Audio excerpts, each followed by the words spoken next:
partners. Welcome on back. Now, if I remember correctly, I believe that we left off with Little Miss Skeptical Britches finally realizing there are things beyond measure and comprehension in this world. How's the fallout that gonna be there, Kevin? Well, we watch and find out. No bleed over from the last 2 nights at all. Marty makes it personal immediately. Hello, everybody, and welcome. And that ping sound meant a good thing, too, so thank you for that. Thank you for the ping. We just started. As always. It was Marty's intro was so good. That's what it was. Right? Marty has a fan. That's good. They just Marty come for Marty, let's be honest. That's right, yep. Yeah, we're the 3-hour break between Marty fests. Right. You need a break after that. So my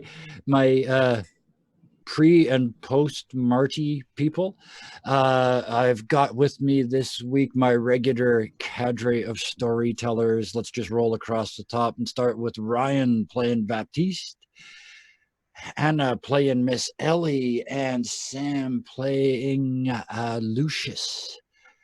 And hello to the chat, because you guys are next in line when I just go across the top. On the bottom row, you guys are carrying the weight again. Man, the 3 of us have had a hell of a week already. One more night, guys, one more night. Sarah playing Miss Alice, who, as mentioned by our fearless host, has had a moment, a character-defining moment. We'll get back to that in a minute. And a man composed almost entirely of character-defining moments. Oh, look what happened to the poor boy's hat. He must have slept crooked on it. Oh, no, there it is. There it is. It's fixed. Ah. Phew.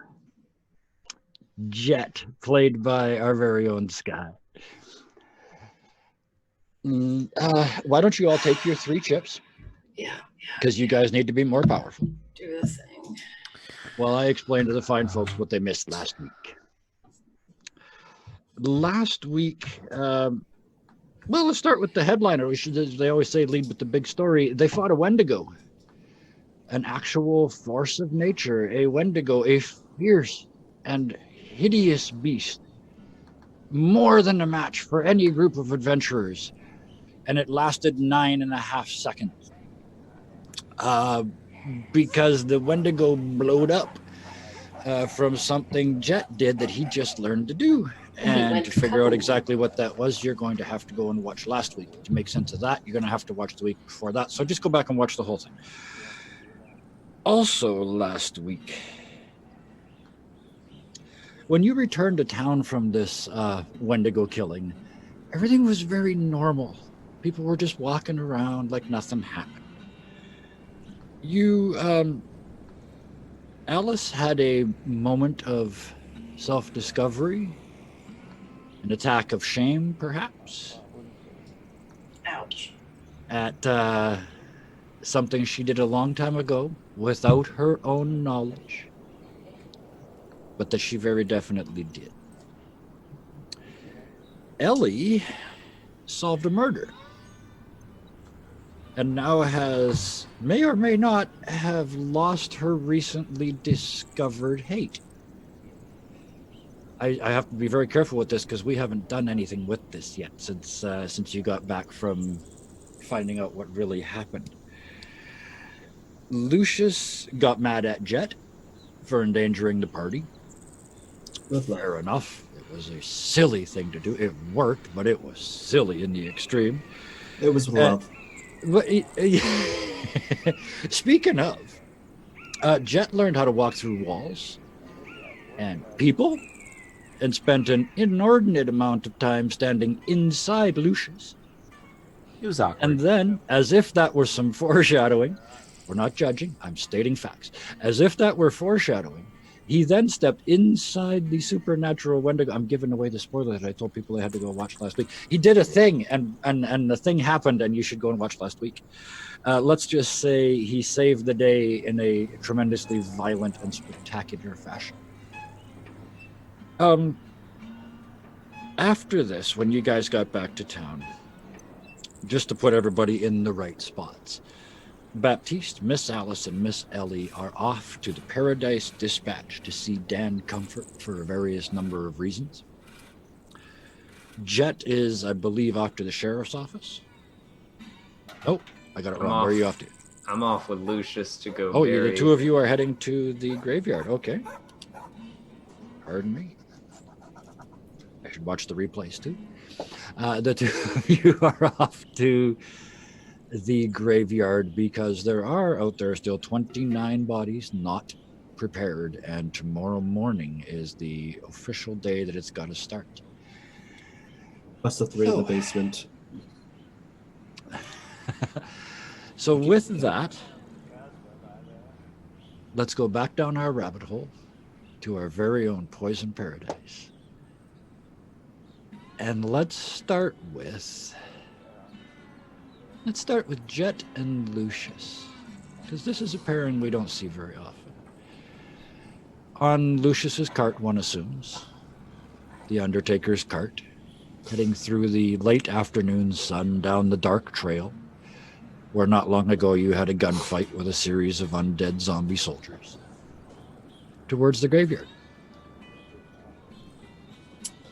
And go. Oh. Well, it'd be nice to have a little company. Yeah. Buck up. We got a lot of work to do.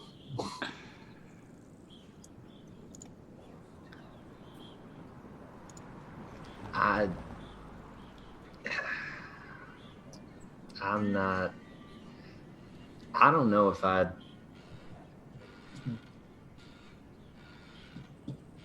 don't know.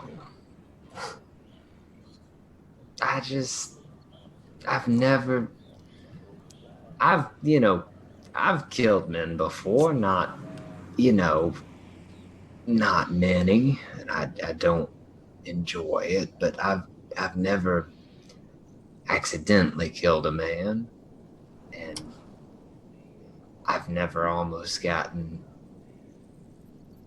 people I care so much about almost killed. But Hop right on. We'll talk more. Yeah. And I just hop on it.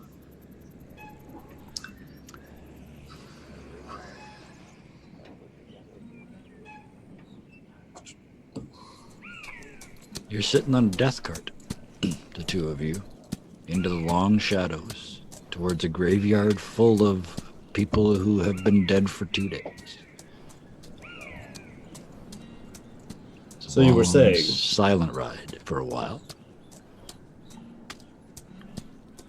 I don't know.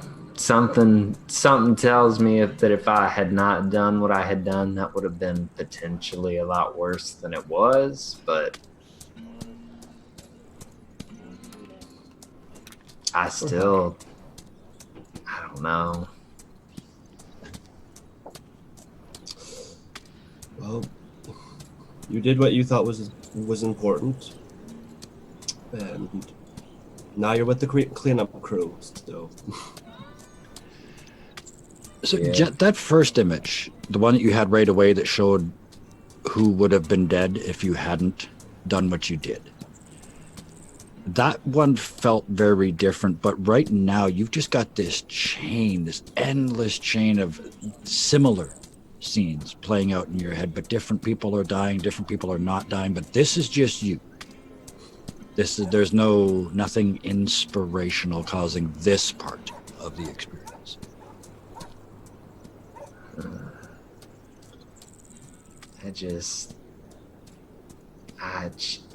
We were supposed to move. I was hoping, because I'll do it again. And I look him like dead in the eye, and it's like, and it's a concern. It's just like almost pleading, like, that it's gonna happen again. And I don't want Ellie near there. I don't want you near there. And I'll try to be better about expressing what I mean when I do these types of things. But you saw that thing, right? Oh, I most certainly did. Probably gonna be in my dreams tonight. Look, you did what you had to do. We're still alive. And I'm sorry if I was harsh on you. My only point was that you got one life. Well, in this case, you got two, so let's not test it.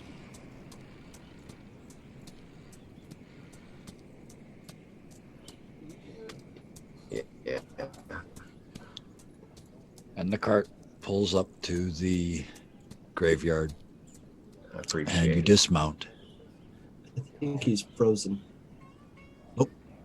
He was just being pensive.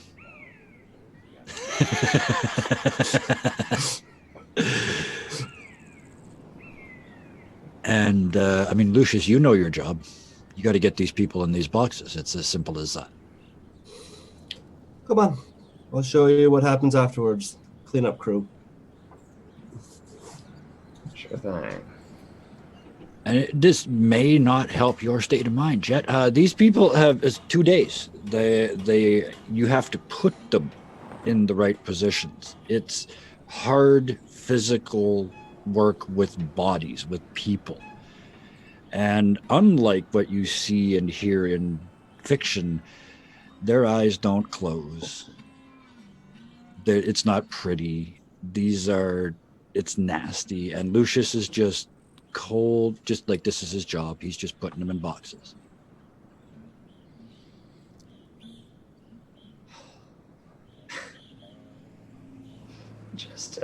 Just trying my best to keep my lunch down.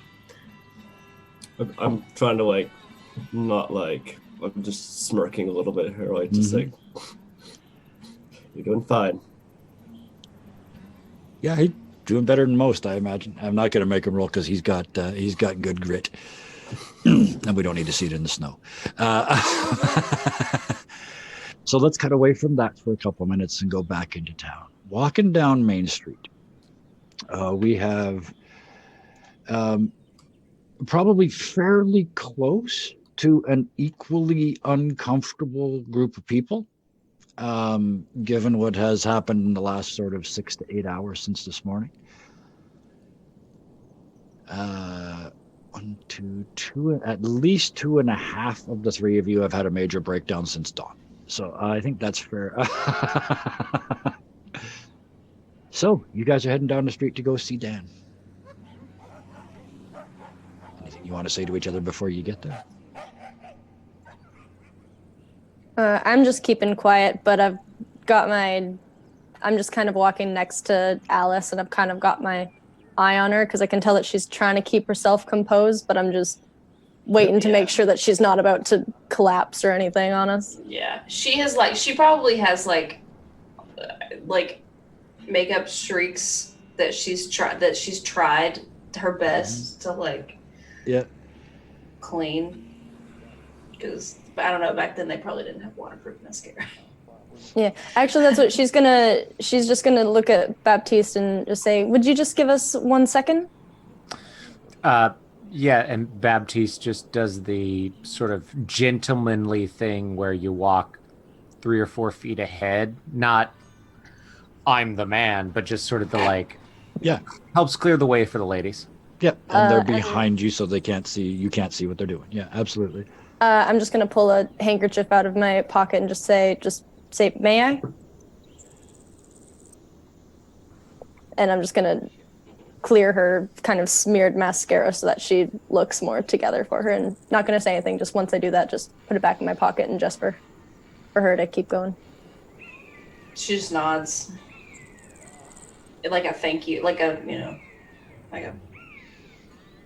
just doesn't say Back anything. into the haze. Yeah. So with that, Baptiste first, and then the ladies a few steps behind you arrive at the Paradise Dispatch. You can see there's lights inside. I mean, it's late afternoon, but he's still here. This is where you've never seen him anywhere else. You can hear him inside the teletype machine, or the telegraph is, and it stops just as you get near the front door. He takes his long, straight-brimmed hat off and sort of just nods at Dan. No question, and I want to clarify. Ryan wants to clarify. Yep. Baptiste just knows Dan as Dan. There's just this Yes. one, like, apparently he's good enough to run the paper, but he doesn't know this. No, he only knows Person. Dan Comfort. And even that, I think, Okay. only in passing. Yeah. Yeah, like twice. Yeah. Okay. Okay. Yeah, he'll come in and say, Mr. Comfort, do you have a catalog of back issues, especially anything from the war front from maybe 2-3 years ago? I sure do. Yeah, right. And he's got the teletype strip in his hand, and it's still just a strip of dots and dashes on paper. And he's read it, and he folds it in one hand and goes across the room and pulls open a cupboard, and it's like map shelves for the large scale maps. It's just shelf after shelf after shelf after shelf after shelf, and each one's got sort of a dozen episode or issues on it, and there's Okay. dates on the edge of the shelves. Just for funsies, at a quick glance, is Baptiste able to make out any of the dots and dashes off the teletype? Give me a scrutinize. All right. Pull that up. Look, a roll. I made somebody do a roll. We're not even like an hour in. Can't believe it. Congrats. Oh, this is going to be so good. No clue. Hey, You he's see good the, at you some see the things. back of the paper, and like between the dots and dashes and trying to read it upside down and backwards. No, you get 4 letters and realize you've spelled P-I-Z-L and realize you probably don't have anything to work But I could have shot it if I wanted to. with. You shoot that dot off the I on that one. But Yeah, he walks over to the papers and starts looking through for what he's looking through. And ladies, you walk in right behind, and there's Dan with the strip of paper and Baptiste in this cupboard full of back issues. If Alice were in a normal state of mind, she Yeah. would be trying to read that piece of paper too. I But- specifically did not mention a whole bunch of things about Dan because you wouldn't notice. Yeah. She kind of looks at the piece of paper and she looks at Dan. She just points at the piece of paper. He looks at your face for a split second, smiles, and just crumples it up in his hand and shoves it in his front pocket. He says, later. What can I do for you ladies?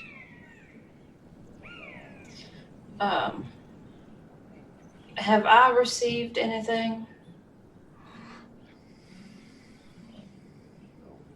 No, not as of yet, man. I've been waiting. I've been expecting stuff. I know you're waiting on it's that feller.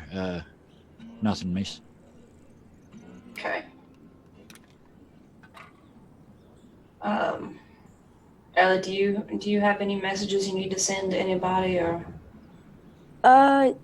Yeah, I was actually going to ask you about that. I've never used one of these before, and I was hoping I'd be able to send one. Could you kind of show me how it works and help me send a message? Real simple, miss. You just write it down in there, and I'm supposed to charge you by the letter, but y'all are friends, so where's it going? To England. Oh, that's a bit more work. I might have to take back that bit about not charging for it. That's okay. It's absolutely doable, miss. Yeah, we got wireless. I send it to New York, and they will send it across. Yeah. What do you want it to say?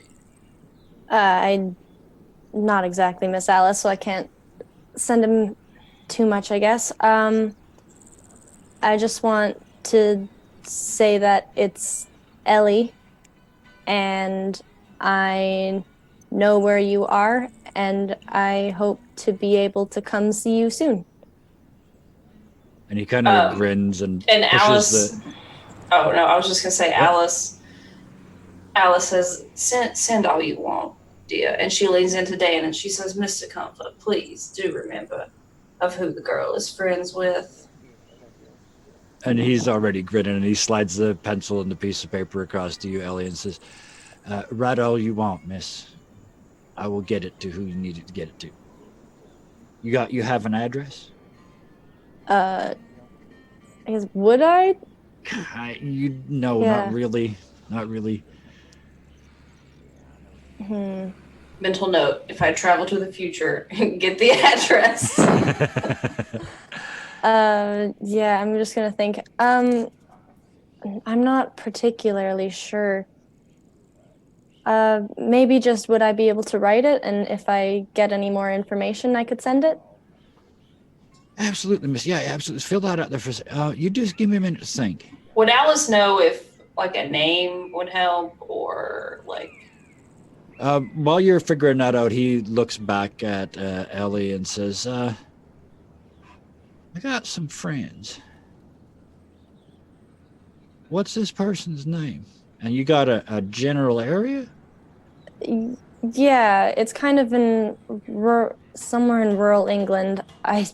To be honest, I don't even know if he's still using his real name, but I know him as Carson Reynolds. Well, why don't you write everything you know about Mr. Carson Reynolds on the back of that piece of paper, and I will have a word with some of my friends in that region, and we will see if we can't track this gentleman down for you. He seems, if I may be so bold, like he might be somewhat important to you. Yeah, and when she says Carson Reynolds, she kind of like almost hesitates and glances at Alice, just a little worried if she'd recognize the name. Yeah, Alice. Normally, yes, but right now, No. Lucky Not for right her. Yeah. So yeah, he wants you to write like everything you know about this person and where he prompts you. You describe the place, you describe the meadow that was you, because you're kind of giving him some information. Yeah. He's just prompting you, and he's a newspaper man. He pries information out of you you don't even remember remembering, but by the end of it, you have all but drawn him a map of where this must be in relation, because he's got a map of London and surrounds out on the table by this point. And Alice is staring out the window. Baptiste is going through back issues, finding all kinds of interesting things, I'm sure. And he works with this. You get the impression by the time you're done that this is going to happen. He's going to find your brother. So now you got, and then he sort of pulls out a pad of paper and quickly scratches down what you've written, and then folds that not the piece of paper that he wrote, but the one that you wrote. So it's got the message on one side and the description on the other. And he folds that in half and hands it back to you. So I got all I need right here. All right, I'll tell you when you bring that piece of paper back, and we'll use the other side. Thank you, Mr. Comfort. And how much would that be? He looks over at Alice and he says, that will be absolutely no charge, miss. Oh, I couldn't get it for free. You're a working man. darling, Right. darling, do you have any idea how much money we're about to make off of these pictures? It's gonna be fun. Well, tell you what, if you ever need a drink made, let me know. I damn sure need a drink. I'm sure Mr. Comfort does too. He looks at you, Ellie, for a second. He says, I've actually got an idea for a drink. I think we might name it after me, but I think we might make it more of a sort of a Georgian or a Kentucky sort of thing. So maybe I don't know, we could call it Southern Comfort, couldn't we? God damn it. Sure. And he's grinning at you because it probably already exists. It's probably just a bad middle-aged dad joke. So after this, he looks over at Baptiste. I'm not 100% sure what you were looking for, but you found the appropriate information. Oh, that was easy. Yep. He's looking for a couple of things. One, he is looking for any articles or dispatches having that he thinks might be relating to Colonel Willie and that abortive charge or whatever it is. He wants to see if he can find Willie's name. Yep. So about any of that. Yeah, give me another scrutinize, because what are the chances? Oh, yeah. Let's roll, half a D4 and see what happens. Oh, hold on a second, all right, a scrutinize. It's just okay. Wow. You are stumped. Like you're to the point where come you've on. got, I like, used papers Boolean open. operators. Oh yes, yeah. You've got like bits of different papers out on the counter, and Dan just comes over. Says, no. Starts putting it all back together. Says, why don't you just ask me what you want to know? Yeah, I tell him exactly what I need. Yeah. I ask the librarian. Yeah, and very briefly, he kind of pauses for a second. It's like he's going over a Rolodex in his head, and he's. That was that, Willie? Oh wow.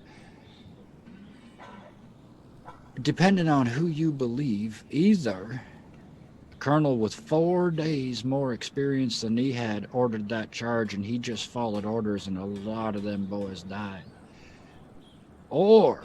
Oh, those were both really bad. I just saw my roll. I'm sorry. Yes, back-to-back ones. That's why you wrecked his newspaper stand. It's on fire. Yeah. So either, he says, either that other fellow who pulled rank on him was 4 days more than him and sent him into a charge that led to the death of a bunch of young men, or it's the other way around, and he's the colonel with 4 days more experience who insisted on the charge.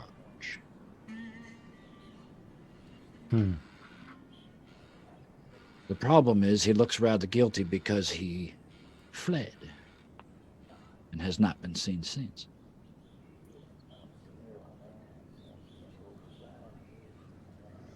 It had just started to die down. Then he got that telegram yesterday.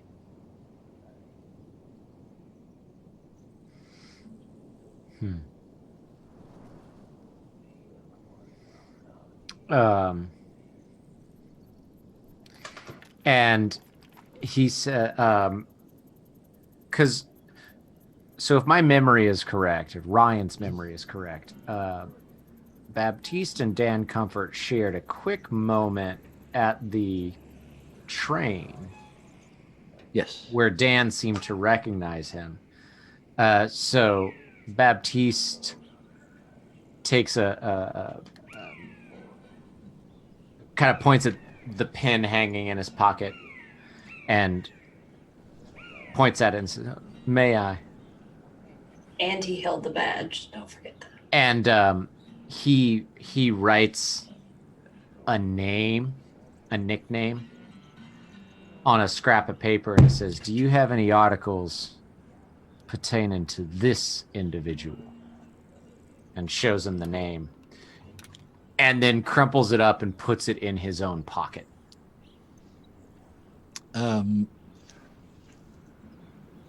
He pauses for a moment. He says, not directly.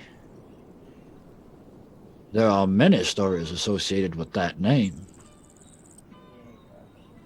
But I have not been lucky enough to write any of them. Not that I wouldn't like to.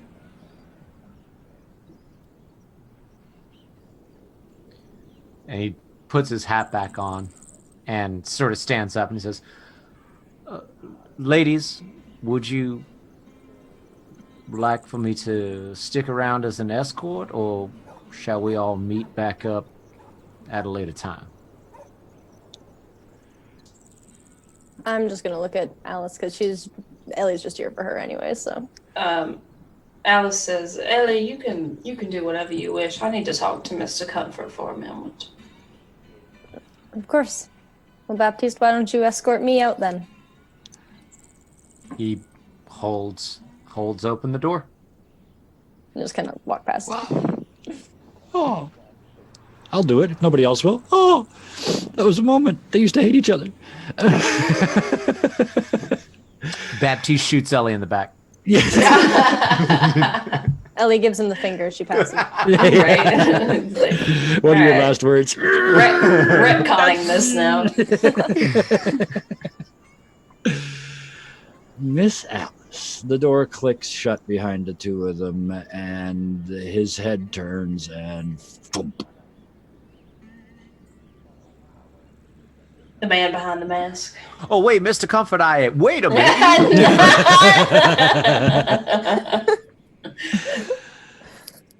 A wild Baptiste appears. Oh wow, Baptiste. Out of his That's natural habitat. Why was the first thing that popped into my head a wild boar and a cowboy hat? Yes. That's a wild Good description Baptiste. of Baptiste. Because Pokemon was after your time. Yes. Oh! Oh, Kevin, you saw that calendar I did in undergrad. Oh, yeah. I love you. Ouch. Ow. That was magnificent. Thank Shots you. fired. I needed and deserved that. That was wonderful. Thank you. Shots fired. And the source, too. It's like, oh, he's such a nice young. Ow! Ow. Miss Alice. Okay. Dan turns around and looks at you and says, Madam, you look like shit. Drink. She says not right now.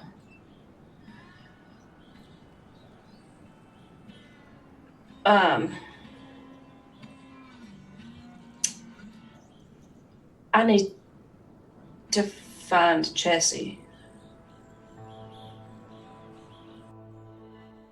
People are going to be busy. And he for a second drops back into Dan Comfort. You get the impression it's Dan Comfort that has these connections?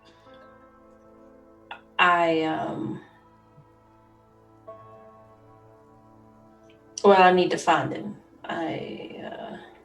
Something happened earlier, just now. Pad of paper and a pen just kind of appear in his hand. So I got Miss Ellie to...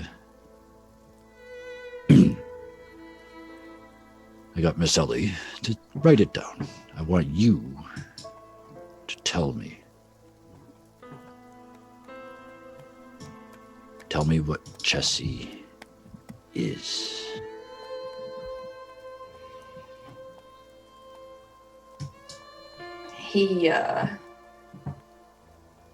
He was my best friend. He moved to Texas from London when I think we were 5 at the time.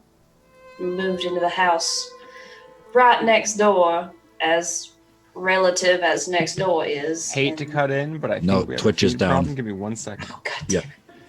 Yeah, we are going to try to do a quick stop and restart. God damn it. Yeah, it's all freezed up. Oh, the humanity. It was so weird. Everything was showing 0. Well, first then we had that, count the no came viewers back. thing. That fixed, and now it's gone. The video download was canceled. Please No, try again. We're still Error recording, 1000. so the Yep. the video will be seamless. So don't say anything bad about Twitch. Well, no, we're gonna have They're to listening. edit it. Well, now that you mention it, Now that you brought this up, This is uh, you episode still see 18, really? there So- you go. Chat Yeah. feed is still going. Yeah. So restart. And Wild Nick says, yes, I can. Oh, can. Yeah. Chat Ooh. feed is still going. Yeah. dear chat, Dear chat. if you can hear me, Yeah, it was weird. It was like everybody was 0. Like Yeah. every I person. was in my watching that in thing chat. was Here we go. 0. Oh, Okay, I hey, think there we're we back. are. There we go. Looks like we're back. Us is back. Oh, that's Oh, not, you. that's So- not us at all. is it us? Who the hell is? Who are we? Who's Daggerworth?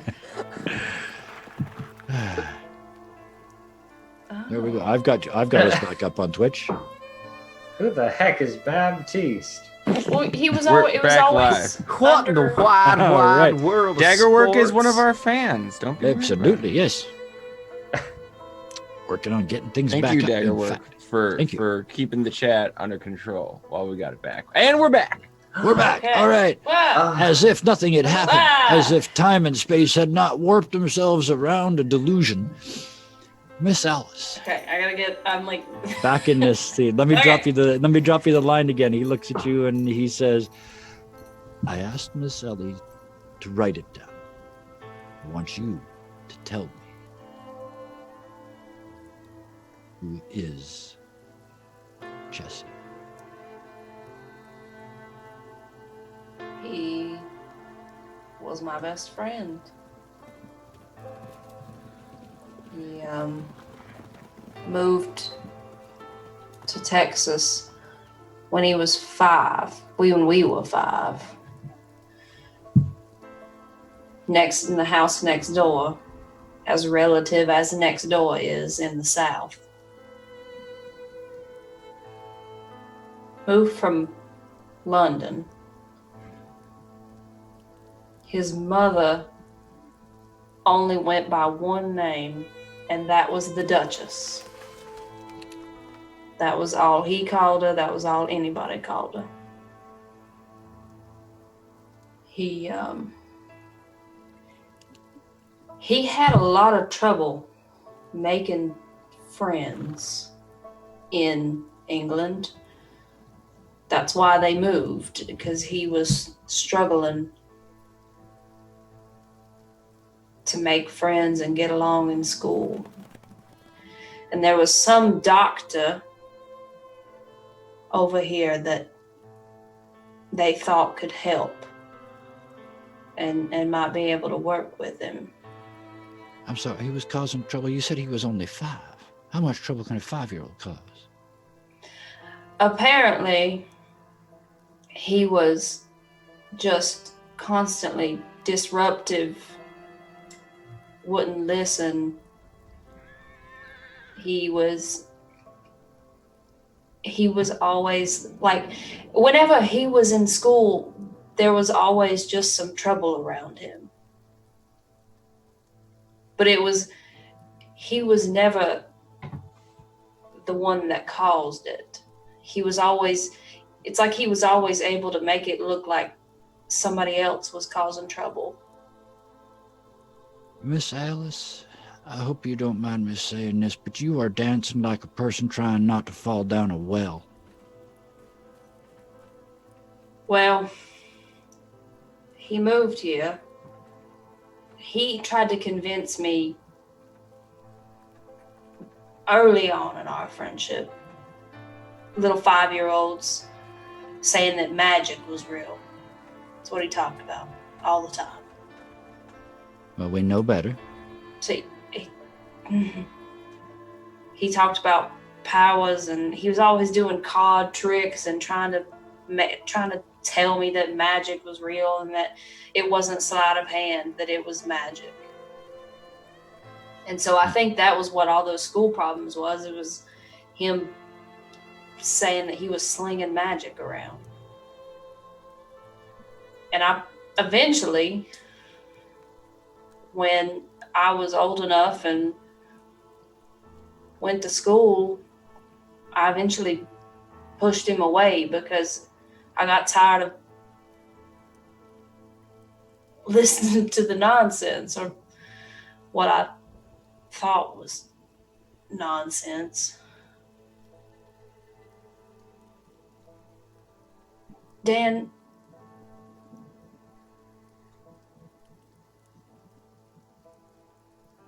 I think I used magic today and before, or maybe it's some channeling of energy. I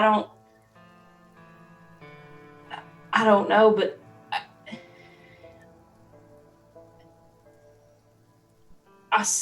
I remembered when he got away from Baptiste and them after him all those years ago. I was the reason. I created like some sort of bubble around him that nobody could see into. And I pushed him away because it was nonsense. And now maybe I did it all for nothing. I don't. Yesterday, today feels like long ago. After the pastor died, I went to close his eyes, and I saw his spirit leave his body, and it looked right at me, Dan. He stopped writing 10 or 12 sentences ago. He just put the pen and the piece of paper down on the desk. And he's just staring at you as a friend. He's not writing down your story. He's just listening. And you can see he doesn't believe any of the magic part of it. None. And he reaches out his hand and stops just in front of you. He's asking permission to put his fingers like on your forehead to see if you're feverish. She'll let him. And he does that sort of, that thing you can tell, right? His hand comes away and he looks at you.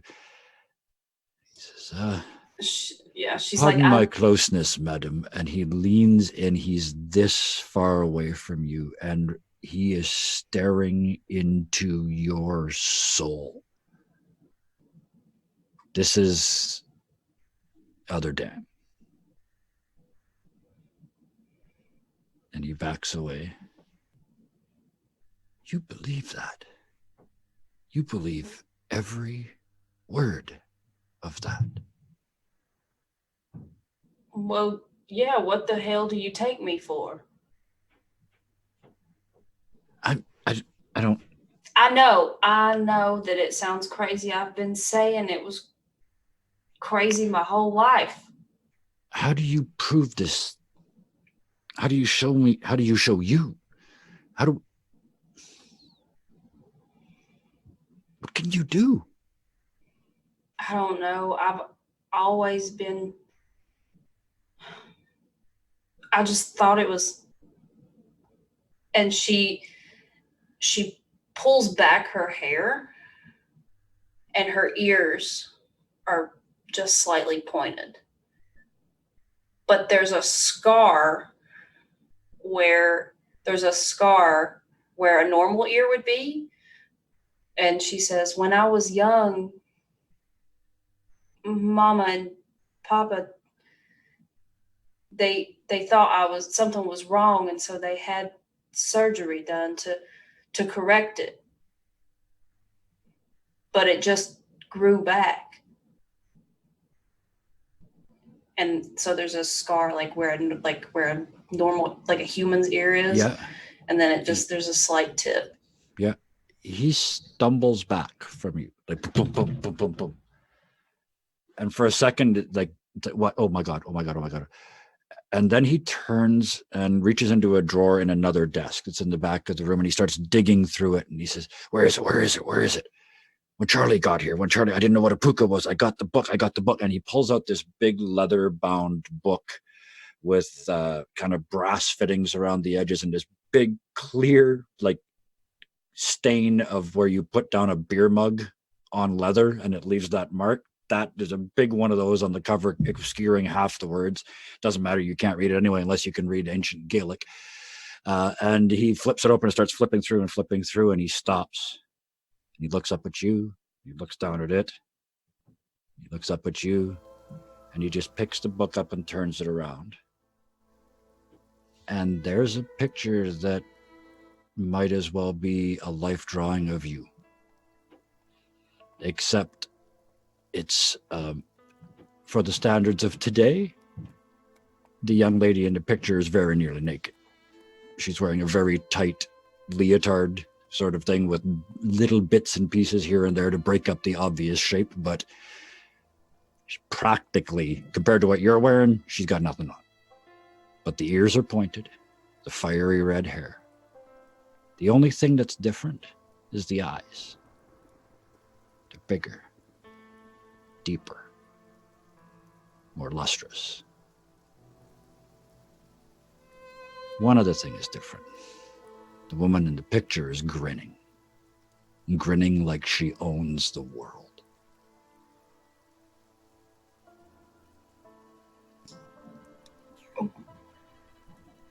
What is that?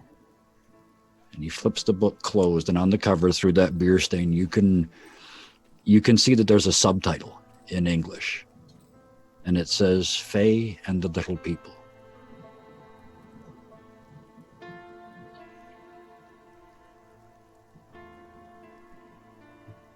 I had a hard enough time coming to the understanding that a puka could actually exist. I had more or less written it off as a psychological condition brought on by his alcoholism. But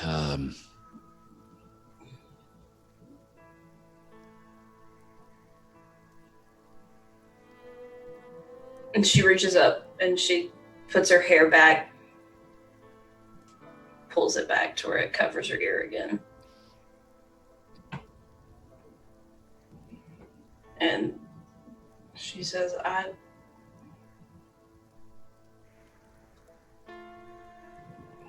what the hell am I?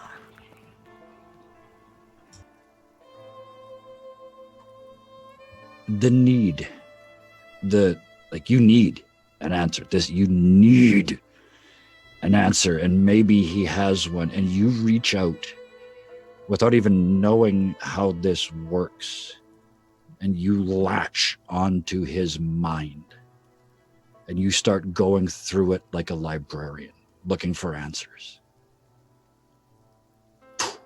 Stories, histories, amazing things. You don't care.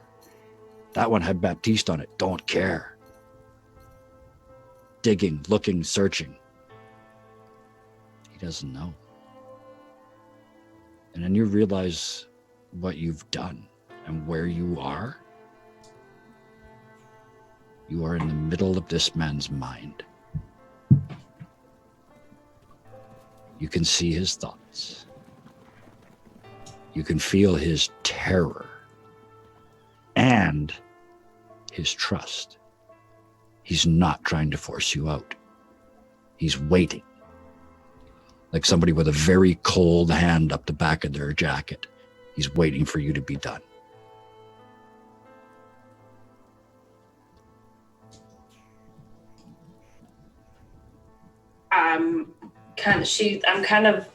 Is it like a visual thing, or is it like... Well, you tell me. In my head, it's like you're physically inside this room that represents his mind. Well, that's what I was thinking too, but it's like my body is still there, but what I was just about to say, though, is you realize you could put thoughts in here. You could make him believe things. You could make him hear things.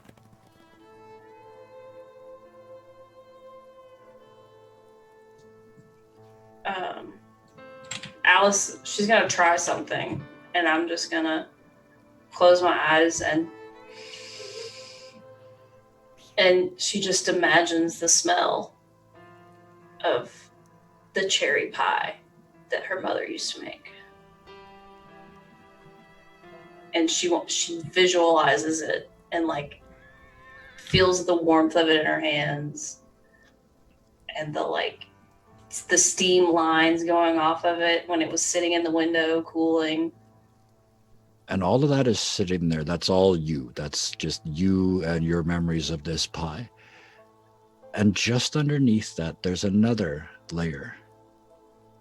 He doesn't like cherry pie. Prefers apple. But he can smell it. He can feel it. He knows. I mean, to react to it like that, you've put the thought of that cherry pie into his mind. And his reaction was, I prefer apple.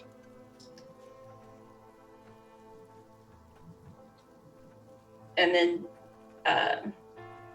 she'll kind of smirk and do the little head tilt and make it apple.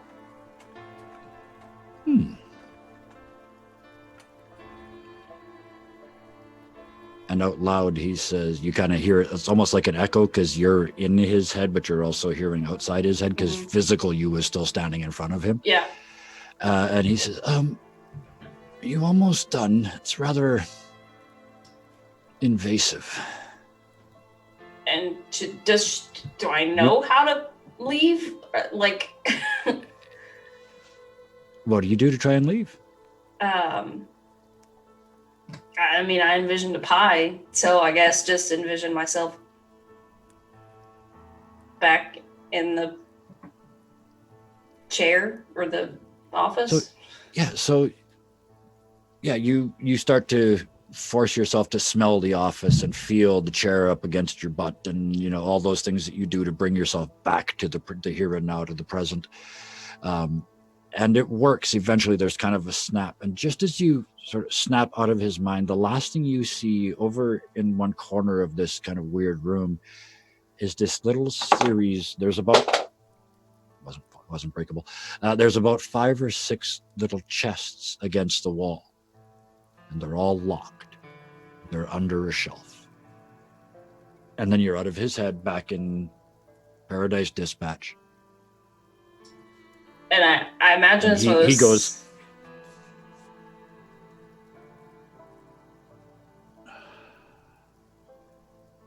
okay, I believe. And she immediately is like, I didn't do that. Yeah, you did. Like, yeah, you did. Yeah, well, that but was I you. didn't. That Yeah, was, but I. Yep. You were in my head. Well, that, but I didn't make that thought be there. The pie? The pie. Well, yeah, I thought of the pie. And then and then I just knew that you liked apple instead and made it apple. You ever had somebody go through your stuff? Like maybe when you were in school or something, you come home and all your stuff's moved? You did that to my head. I'm sorry. I didn't mean to, but I don't know if I like cherry pie or not.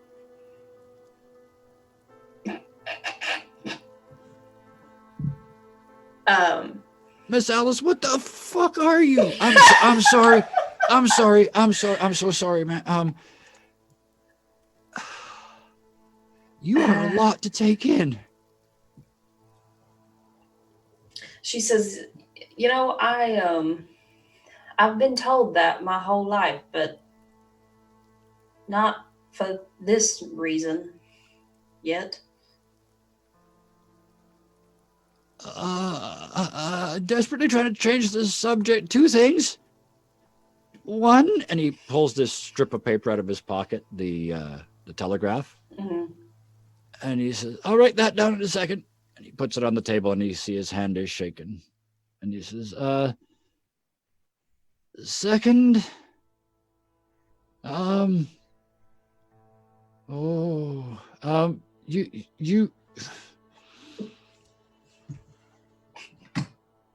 you didn't, when you were in, did you look at all my stuff?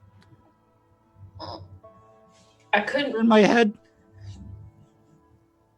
No, I feel like I could have. And it just... But I didn't. There was, and maybe not everything. There was some locked. You said 5? 4 or 5. So okay. it's kind of a weird space, but like somewhere between 4 and a half a dozen. Yeah. There were some locked chests.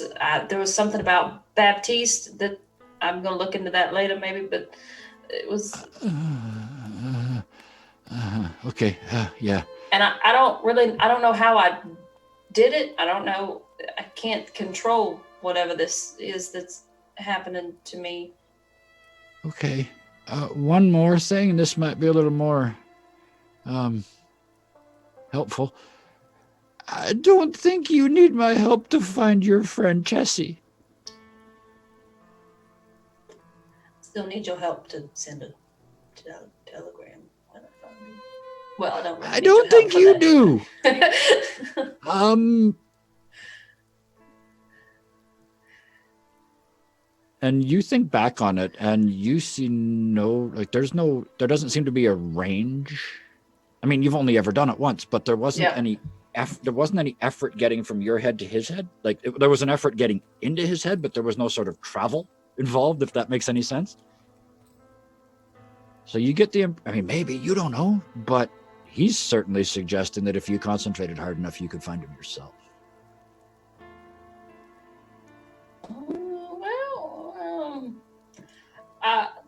Maybe I'll look into that. I don't. Right now, I think. Well, what does that say? And she points to the. Oh, that. It seemed kind of petty now, actually. You know that. I was going to say creature from an alternate dimension, but that theory's kind of out the window, isn't it? That magic thing that crashed out of the mountain in the big train? You guys fought it? The big devil man? Yeah. Yeah. He's been to Dallas. Were they injured?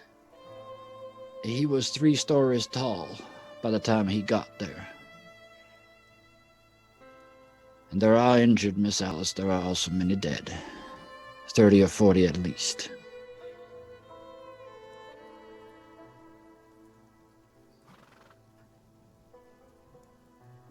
Has he been seen anywhere else? No, but according to this, he stole somewhere in the range of 200 weight of ghost rock.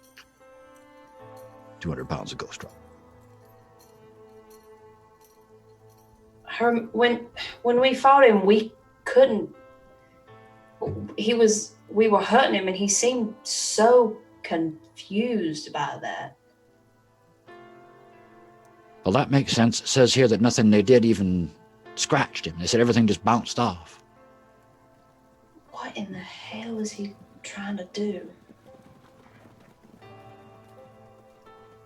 All right, I gotta go talk to my friends. You look behind, and he's got a bottle of whiskey, not the nice expensive wine. This is whiskey and shooters, and he's put 2 glasses down. Whether you want one or not, he fills them both up, and with a shaky hand picks one up. She'll slide the second one over back to him. I think you need it more than I do. I don't think there's such a thing as brainwash, Miss Alice, but I think I might try and invent it. Oh, speaking of inventions, I've been thinking about some ideas for the ghost still images, and she slides in the schematics that she's worked on, and she says, "I'll leave those with you to look over. I gotta get the hell out of here." And he says, I almost got the paper figured out, miss. Almost got the paper figured out. We can put paper on these instead of having to do these big metal frames. You take care, Miss Alice. There's some heads I don't think you want to go inside. My own being one of them. She turns and leaves. Out the door. Perfect. Oh. Thank you, Sarah. That was a lot of fun. Would you please take a legend chip? What the fuck did you do to me? What the hell is that shit? Back out in the graveyard. Lucius and Jett. You're cleaning up, making the holes neat and tidy and using the turf to cover the dirt that goes over, all this stuff, which to Lucius is just day-to-day work. Jett, 29 dead people.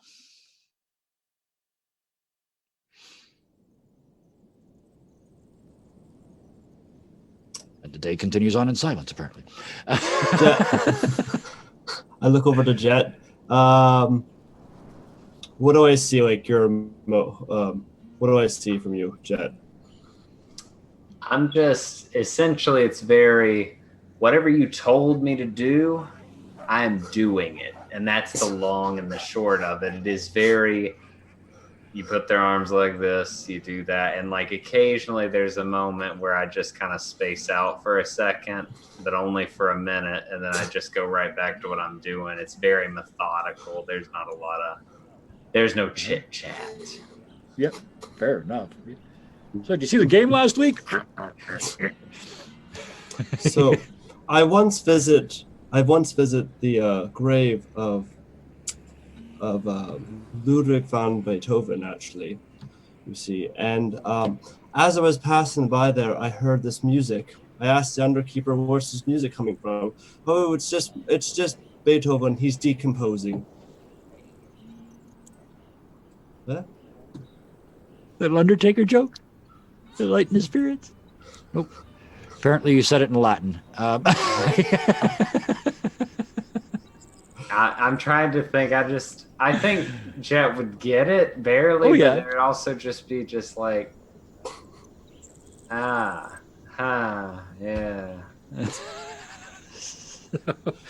Well, So Lucius, it's kind of strange because there's 29 dead bodies here, but it's the living one that's making you uncomfortable. I'm just used to the silence working. It's nice to have someone around. Yeah, I guess I'm glad not to be by myself right now, although I have a lot of questions for that friend of mine. I have a few myself, if you don't mind, but maybe another time. But, by the way, I mean to ask you, your friend, what are they like?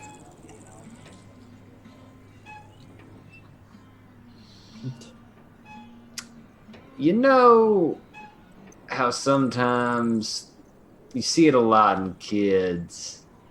It's like really wise. They just say things and it's very profound, it really hits home with you and you realize, wow, there's something to that. But then 5 minutes later, they're out dancing in the street or doing some silliness and you just don't understand. Somewhere in that, and then mix that with something absolutely horrifying. And then I think you got it pretty close. Well, sounds like you have one heck of a friend there. Yeah, she's real sweet though. Real sweetheart. You think about it, Jett. You have not had contact with her since the Wendigo fight. You kind of reached out for her there, and there was nothing, and you haven't had contact since. You haven't made an active effort, but she has not contacted you directly. Yeah, I was about to, and then I realized that I needed to come do this instead. So here we are. Well, I appreciate your help. Buy a drink afterwards. Sure, I may take you up on that. I told you I'd turn you into an alcoholic in one of these games, damn it. I didn't say what kind of drink. He's going all out. It's chocolate milk tonight, folks. So with the two of you doing human origami, trying to get these people ready for tomorrow. And we were, you know, I just saw 5 faces say you shouldn't have said that. Oops, too late now. It was descriptive. Yeah, that's what I'm famous for. Descriptive. Got an image. Also, you're not suitable for children. Anyway, the two left walking down Main Street. Baptiste and Miss Ellie. Miss Ellie. Allie. Did I you tried to just put the ship two of me you and together. Alice? I tried to put the two of you together. That's Apparently, funny. I like it. All right, Ellie, Alice, shipping. Get on it, fan art. I expect it, and it needs to look beautiful. It's canon now. So yes, Miss Ellie and Baptiste are walking down the street. I'm assuming back towards the inn. Yeah. Definitely not awkward. There's people milling around. In fact, the two of you are the first to see. There's people on ladders putting up bunting and big signs that, just talking about the band names and times on it.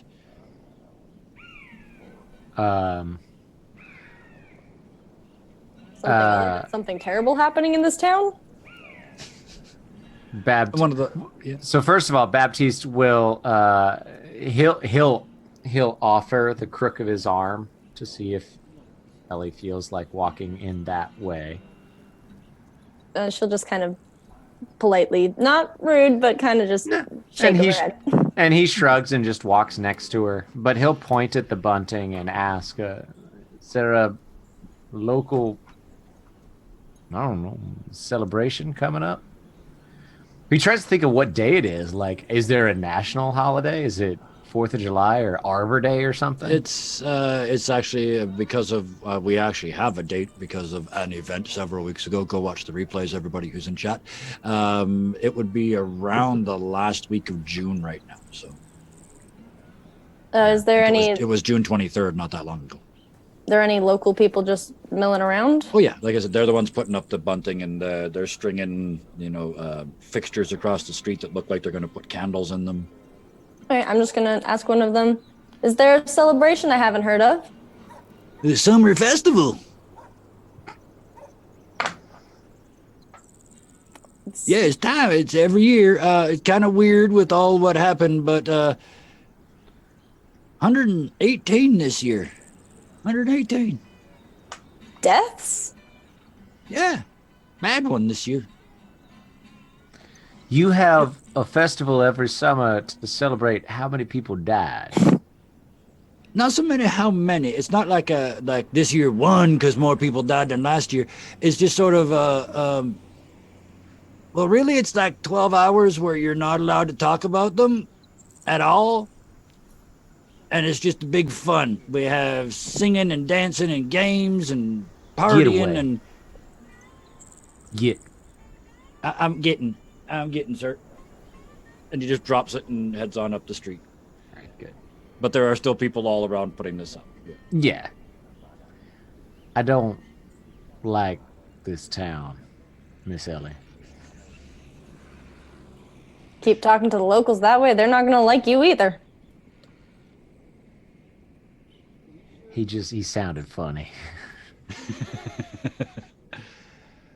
As you guys walk up the street, the sheriff steps out of his office and he looks at the two of you like a little shocked. Oh, good.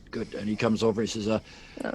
Father, miss, but Father, I have a serious piece of business to ask you about. You are the only man of the cloth within 100 miles of here. And I got me a whole bunch of bodies that got to go in the ground tomorrow morning. Mr. Lucius is well accustomed with all of the appropriate rites. And there's kind of this expectant pause as he sort of looks down at your stole and looks back up at your eyes and realizes this is not open for conversation. I will speak to the gentleman in question, sir. It was nice seeing you, Sheriff. You too, miss. How's the wife? Just kind of give him a pointed look. Well, thank you. Yes, getting a lot of attention. Yes. Glad to hear. I'll, that young fella that hangs around with the bunch of you. You seen him today? He's up with Jett? the Undertaker. Yeah, that's the one, Jett. Yeah. Keep sleeping in my chair. It's weird, boy. The end's right there. I don't understand. You may want to give him a little bit of space today. You, sir, are a very frightening human being, and I have only ever said that to about 3 people as long as I've been an adult man. I will look at that. Thank you.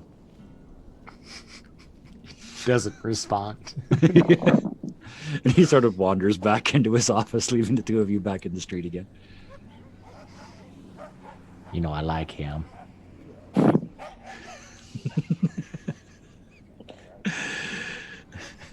How to Make Friends and Influence People by Baptiste and Ellie. One of the worst selling books of the last half of the 19th century. Okay. You know, I feel like there's something that I should do, but I'm not sure if I'm up to it right now. It has recently come to my attention, though, there's a lot of this town that we haven't really seen. Care to just stroll for a while? If you're not going to scare off everybody we speak to? Well, I can't really promise to that, but I would be happy to perambulate with you anytime, Miss Ellie.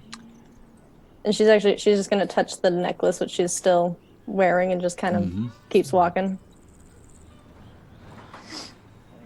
And the two of you head off to explore and wander around paradise. The number one thing you see everywhere you go, people are getting ready for this party. It seems like nobody's. It seems like it's perfectly normal to these people to do this. I wanna ask a couple of like folks, like what do you do for the party, and what's the big event, and are there games, and who makes the best pie, and all of that kind of stuff. Absolutely. And what you get back, we'll just compress this. What you get back is lots of drinking, lots of food. Everybody, it's like a major, like the whole town shows up with a potluck and a bottle. There's lots of games, it's the Wild West, lots of wrestling games and shooting games and strength games and all that sort of stuff.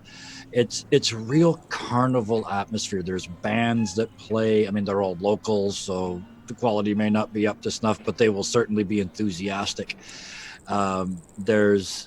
There's anybody in town that has skill. There's going to be like an open mic talent night.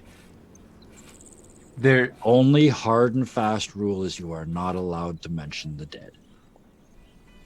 What are the different kinds of shooting games?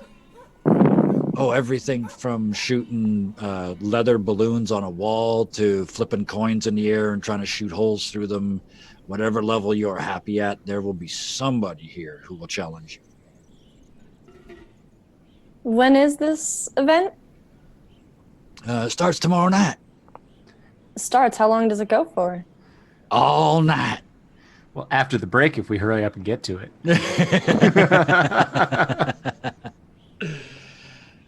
Speaking of which, with that, let's do that.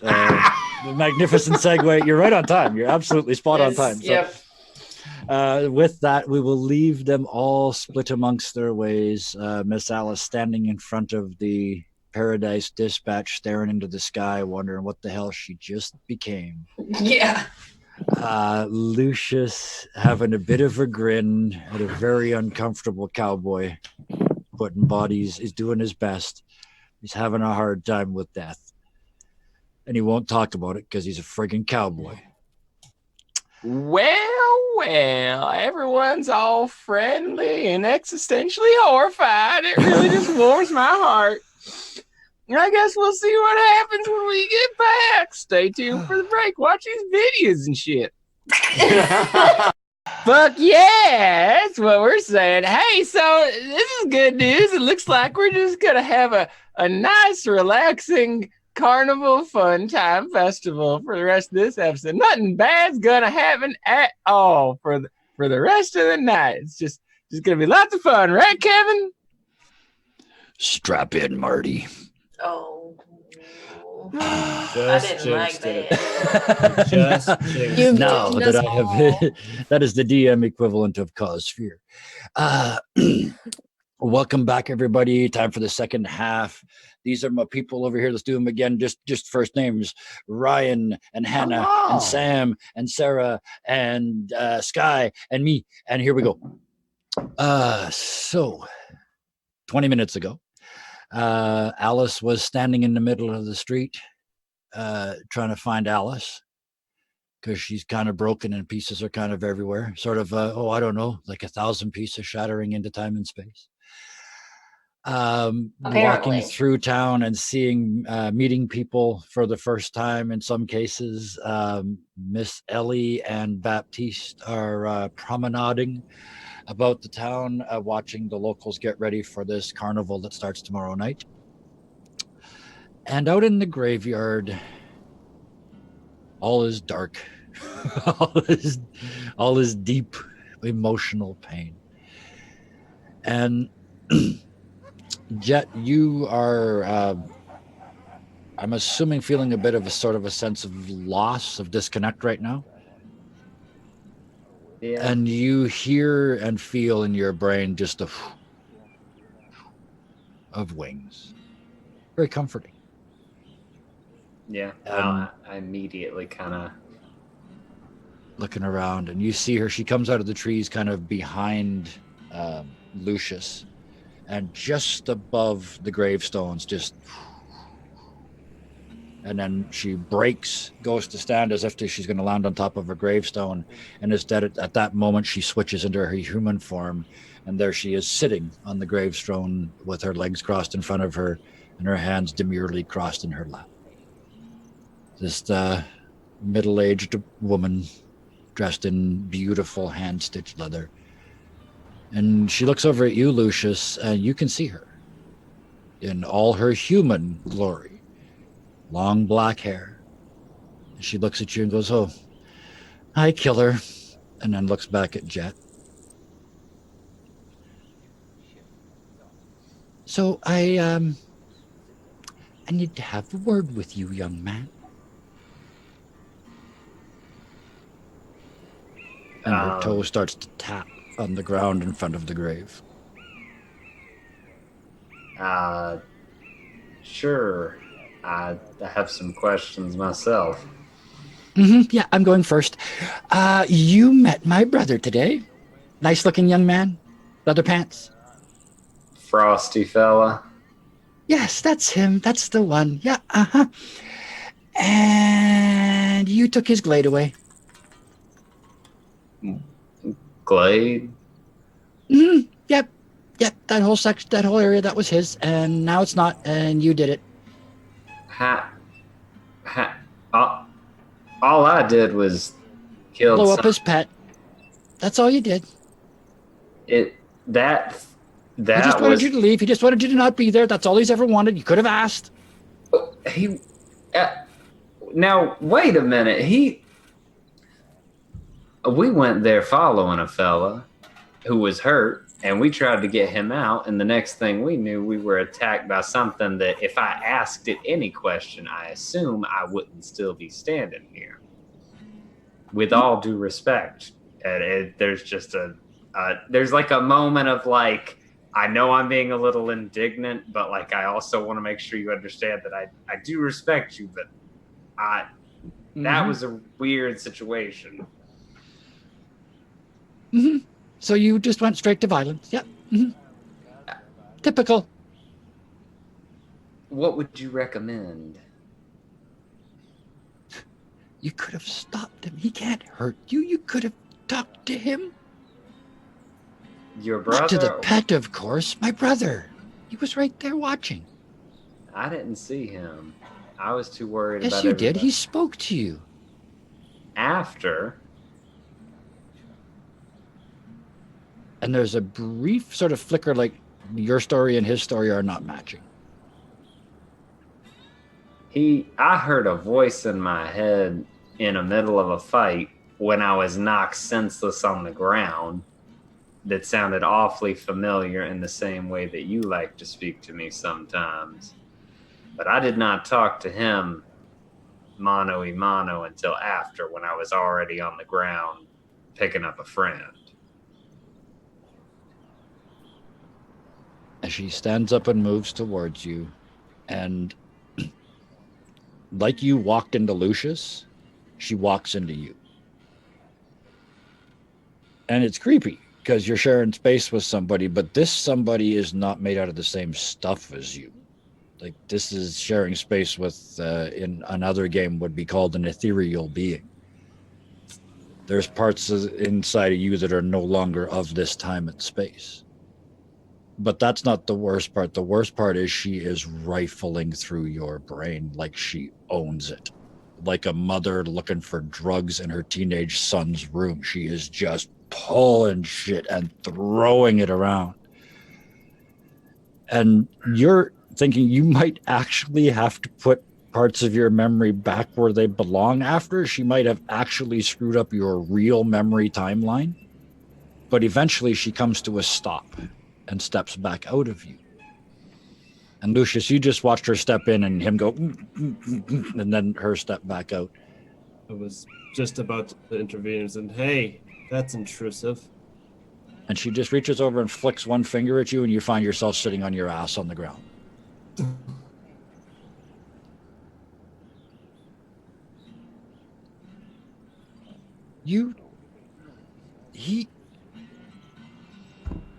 I'm going to kill him. And she into Raven form and gone. Resorting to violence, I see. Into the trees. Yeah. And I just kind of shake my head, and I notice Lucius on the ground, and I'm just like, yeah, sorry about that. She's a real handful. You see where I get it from. Yeah. May I give you one piece of advice?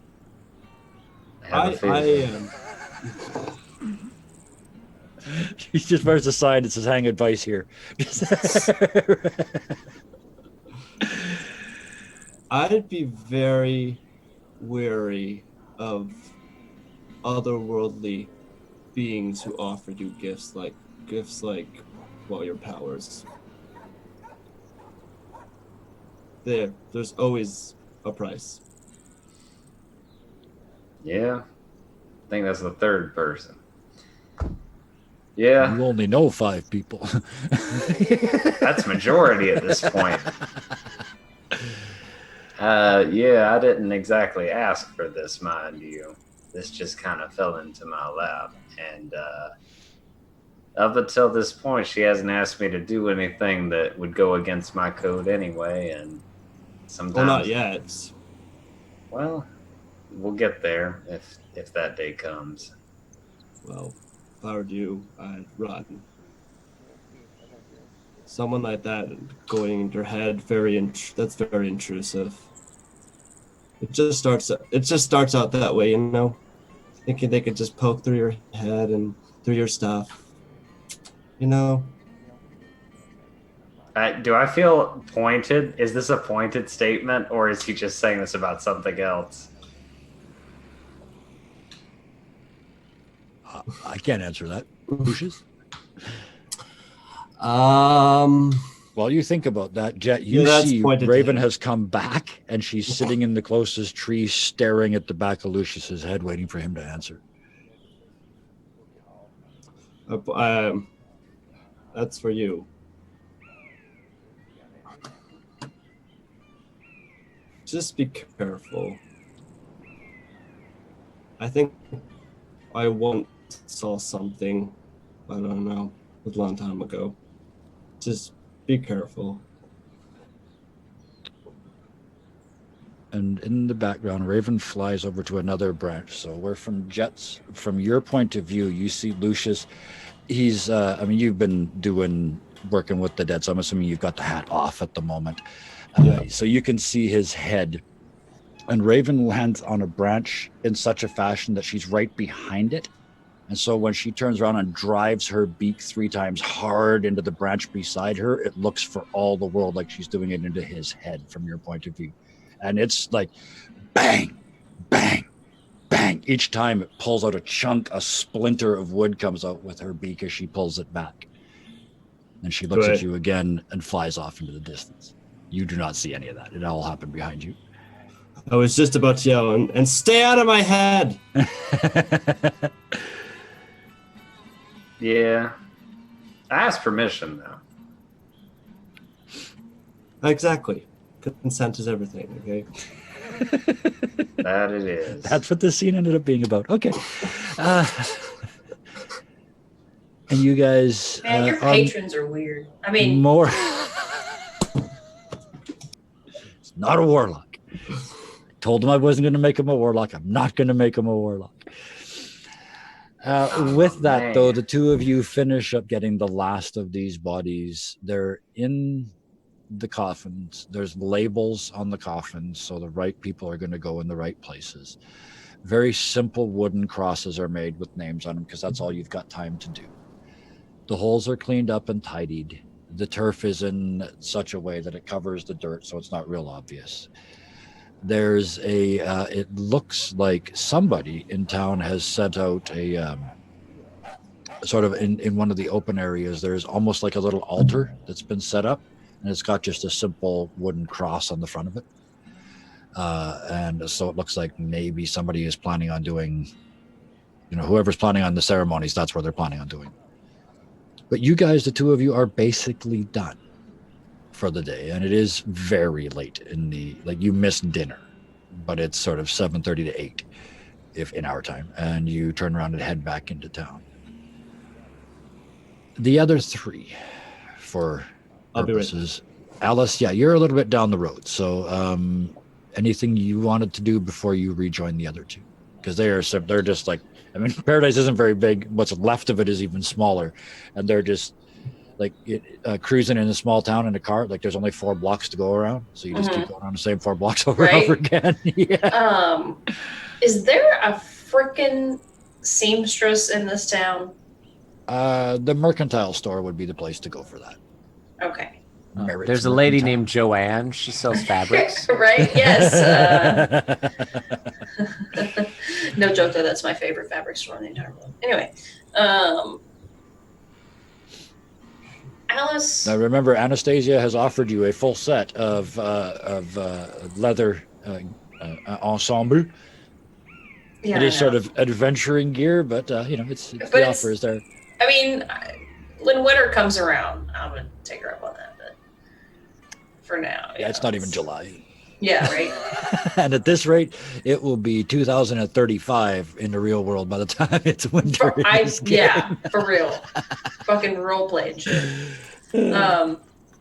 So Alice wants to go commission a dress. Absolutely. Very quickly. I was just going to ask, I know you're going to send us a picture, that's awesome, but just describe to me on the scale of fancy to practical, where is this one? It's a little more practical, I feel like. It's so what she wants, because that red dress that she wore in the beginning was her favorite dress. Okay. So she's going to take whatever is left of that, bundle it up and take it to the seamstress, and have her incorporate some of that dress just in the detailing of the new dress. Yeah. But it's basically an A-line bodice with the bottom comes to a point. Okay. Yeah. And she wants solid black with the red detailing. Right, and the red detailing is from the previous dress. Gotcha. Yeah. And not an issue. There is a very talented seamstress that works there. She makes a couple of suggestions. If we pin it here and pin it there, if we do this, you can get in and out of it without any help. Because you won't need somebody to dress you like you normally would with one of those things with 500 buttons up your back. Yeah. So the two of you get together and design this out. She gets kind of quiet when she's figuring out the cost of it. Yeah. And then she finally says to you, as written, madam, it's going to be $52. Alice will... We could, if we took this part off, I could probably get it down to 46, 47. Alice will just hand her $100 bill. I haven't got change for this, miss. Tell her to... I don't need change. Use your finest fabrics and if you can add some pockets to the inside and a few other details. And she just slips her a piece of paper that she's already written a few little secret things that she wants. Okay, yeah. And she says that would be lovely. And she kind of grins to you and takes the piece of paper and looks at it and goes, I've got some ideas along this line as well. And she folds a piece of paper up and reaches down and just kind of tweaks like a little seam on the side of her dress that she's wearing. And this little pocket pops open and she slides a piece of paper in and kind of does something with her fingers and it disappears. Yeah. Like it's just it looks like just a pleat from the outside, but there's obviously a pocket in it.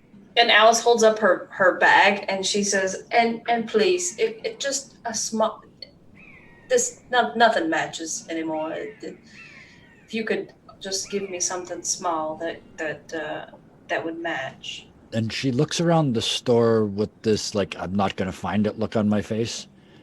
And she kind of grins. When the dress is ready, I've got something for you. It's going to be probably 2 days, though. That darling, that's fine. And she looks down at the 100 and she says, oh, never mind. It'll be ready for the carnival tomorrow night. That's fine. I don't need sleep. Right? And she starts, like, she's pulling out pins and she's unfolding the red material to see how much there is and what she can use. She's already started. Yeah. And then Alice will she'll say, thank you very much. And then out. All right, let's go. She's starting to gain back her composure. Sure, just a little bit. Like for real, like not the facade, but like her actual Alice composure. Yes, yeah. We'll see how long that lasts. The two of you walking around town. Baptiste would like to have an A-line bodice made.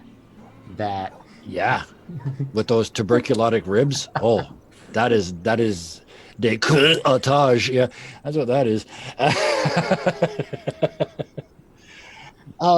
The two of you walking around town, you meet a couple people you haven't met before. Just very quickly, because they're helping put up the bunting, and the other stuff like that. But you meet the survey office clerk. He introduces himself because he's the one that did the paperwork that was involved in Alan Campbell's mine claim at the very start of this. You meet him. His name is that's not him. His name is Mr. Martin, Thomas Martin. He is as well dressed, if not better dressed, than Lucius is. You guys are all back together by this point. It's sort of, you guys are coming back into town at around this time, but we'll finish up with these two. So yeah, he looks like an accountant. He's got the top hat and the tie and everything's perfect. His shoes are perfectly spiffy, even though he's walking around in dirt. With him, there are a couple of people who work for him, and he sort of formed them into this little work squad. So there's a couple of his clerks and 2 security guards who are helping him, who are frankly doing most of the work while he tells them where to put stuff.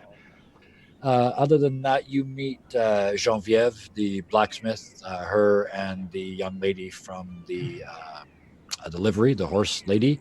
The two of them have started in their corner, and what they're doing very quickly is building a fence around that blown up area in the northern part in the part of Paradise that's over by the lake where the explosion, the chainsaw and the firebomb happened. They're building a fence around that just to block it out of sight, just make it go away. And looking behind you, you see a couple of other local men. They're doing something very similar with the Hell Train. They're just putting up a very quick sort of fencing. I forget what they call it. Hoarding. That's the word I'm looking for. Just throwing up hoarding to cover it quickly so that nobody can see it. And as soon as they've done that, they're painting joyous colors on the outside. Just trying to make all the bad stuff invisible.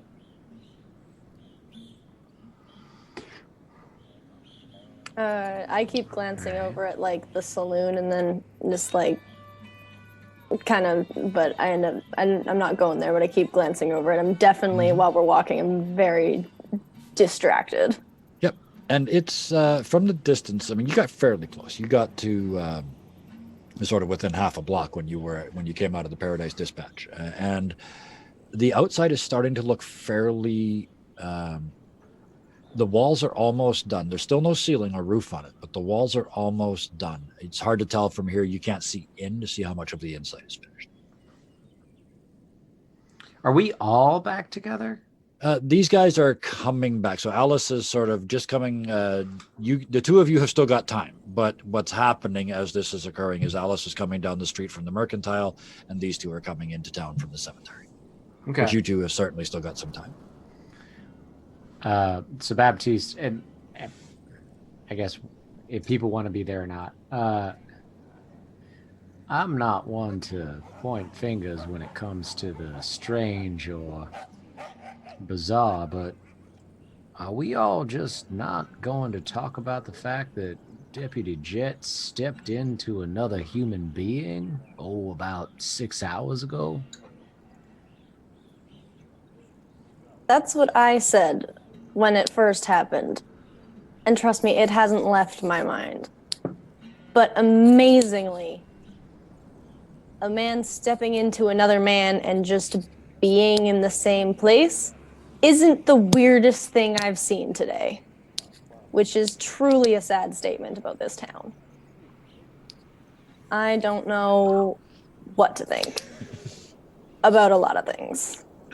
And I glanced at the saloon. A lot of things. And a piece of wood just comes up and forms into the corner. Well, maybe a festival and some dancing and pie. Exactly what we all need at this point.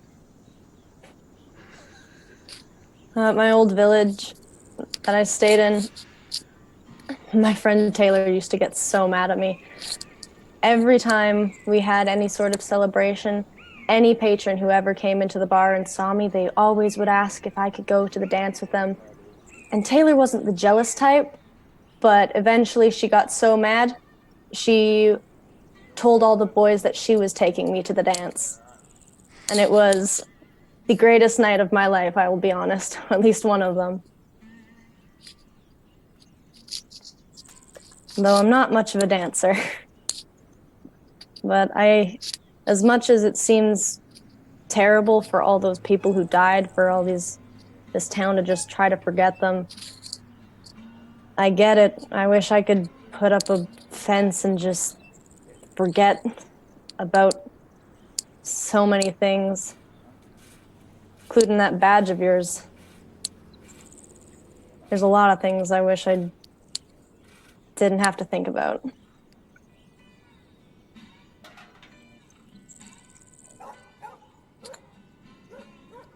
I was at a party one time where a young man covered a 400-pound sow in olive oil and then let it loose in the middle of his daddy's piano concert. It was actually quite a lot of fun. I always think you have to act one way for so many days of the year. It's kind of fun when you get to act ridiculous, no matter how much trouble you get in it later. Miss Alice, have you ever been to a masquerade ball? Well, my name is Ellie, but no, I haven't. Baptiste said the right name. Yeah, I was like, he said I was walking up the street, so I was like, gotcha. If he hadn't done it, I was waiting for something to interject on. But Well, this works for me. You were walking up behind Ellie, so she Yeah. answered. So there we go. and you Yeah, kinda- over you your kinda shoulder. realize- Over your shoulder. You do that uncomfortable thing where you realize they're talking to the person behind you. Yeah, there it is. There it is. Alice says, well, if I had been, wouldn't it be in a masquerade, make it a secret? I mean, I suppose you can answer obtusely. I've been to one. Just asked if you had been. Miss Ellie, have you ever been to a masquerade ball? I just kind of like glance at my very, very worn clothes. No offense, Baptiste, but do I really look like the type of gal who's been invited to a masquerade ball? Or a ball?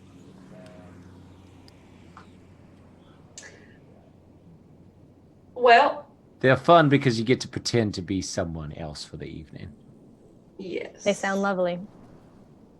This is when the final two roll in. It's Creak, creak, creak. The death cart pulls up beside the three of you. So how about that drink? I bet Lucius has been to a masquerade ball. Jett, help me out. No normal human being has been to a masquerade ball. Not then. One. All right. Well, there's your point. And I clap a hand on his shoulder, really, just really. Yes, as I said, no normal person has been to a masquerade ball. But then again, Please, your hat is worth more than I make in a year.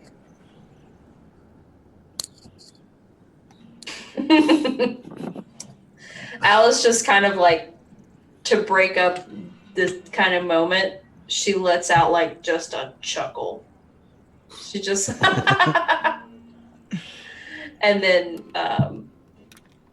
she says, "Did y'all were talking about parties. Did he tell you what he did? Did he tell you what he did at the party that we were at together?" No. Here's a tale I'd like to hear. Do you want to tell him or should I? Well, Miss Alice has a much more unique perspective on the evening, I do believe. Well, not to interrupt, but I started to slip into Baptiste. Not to interrupt, but how about we go grab some dinner and maybe I'd be happy to hear this story.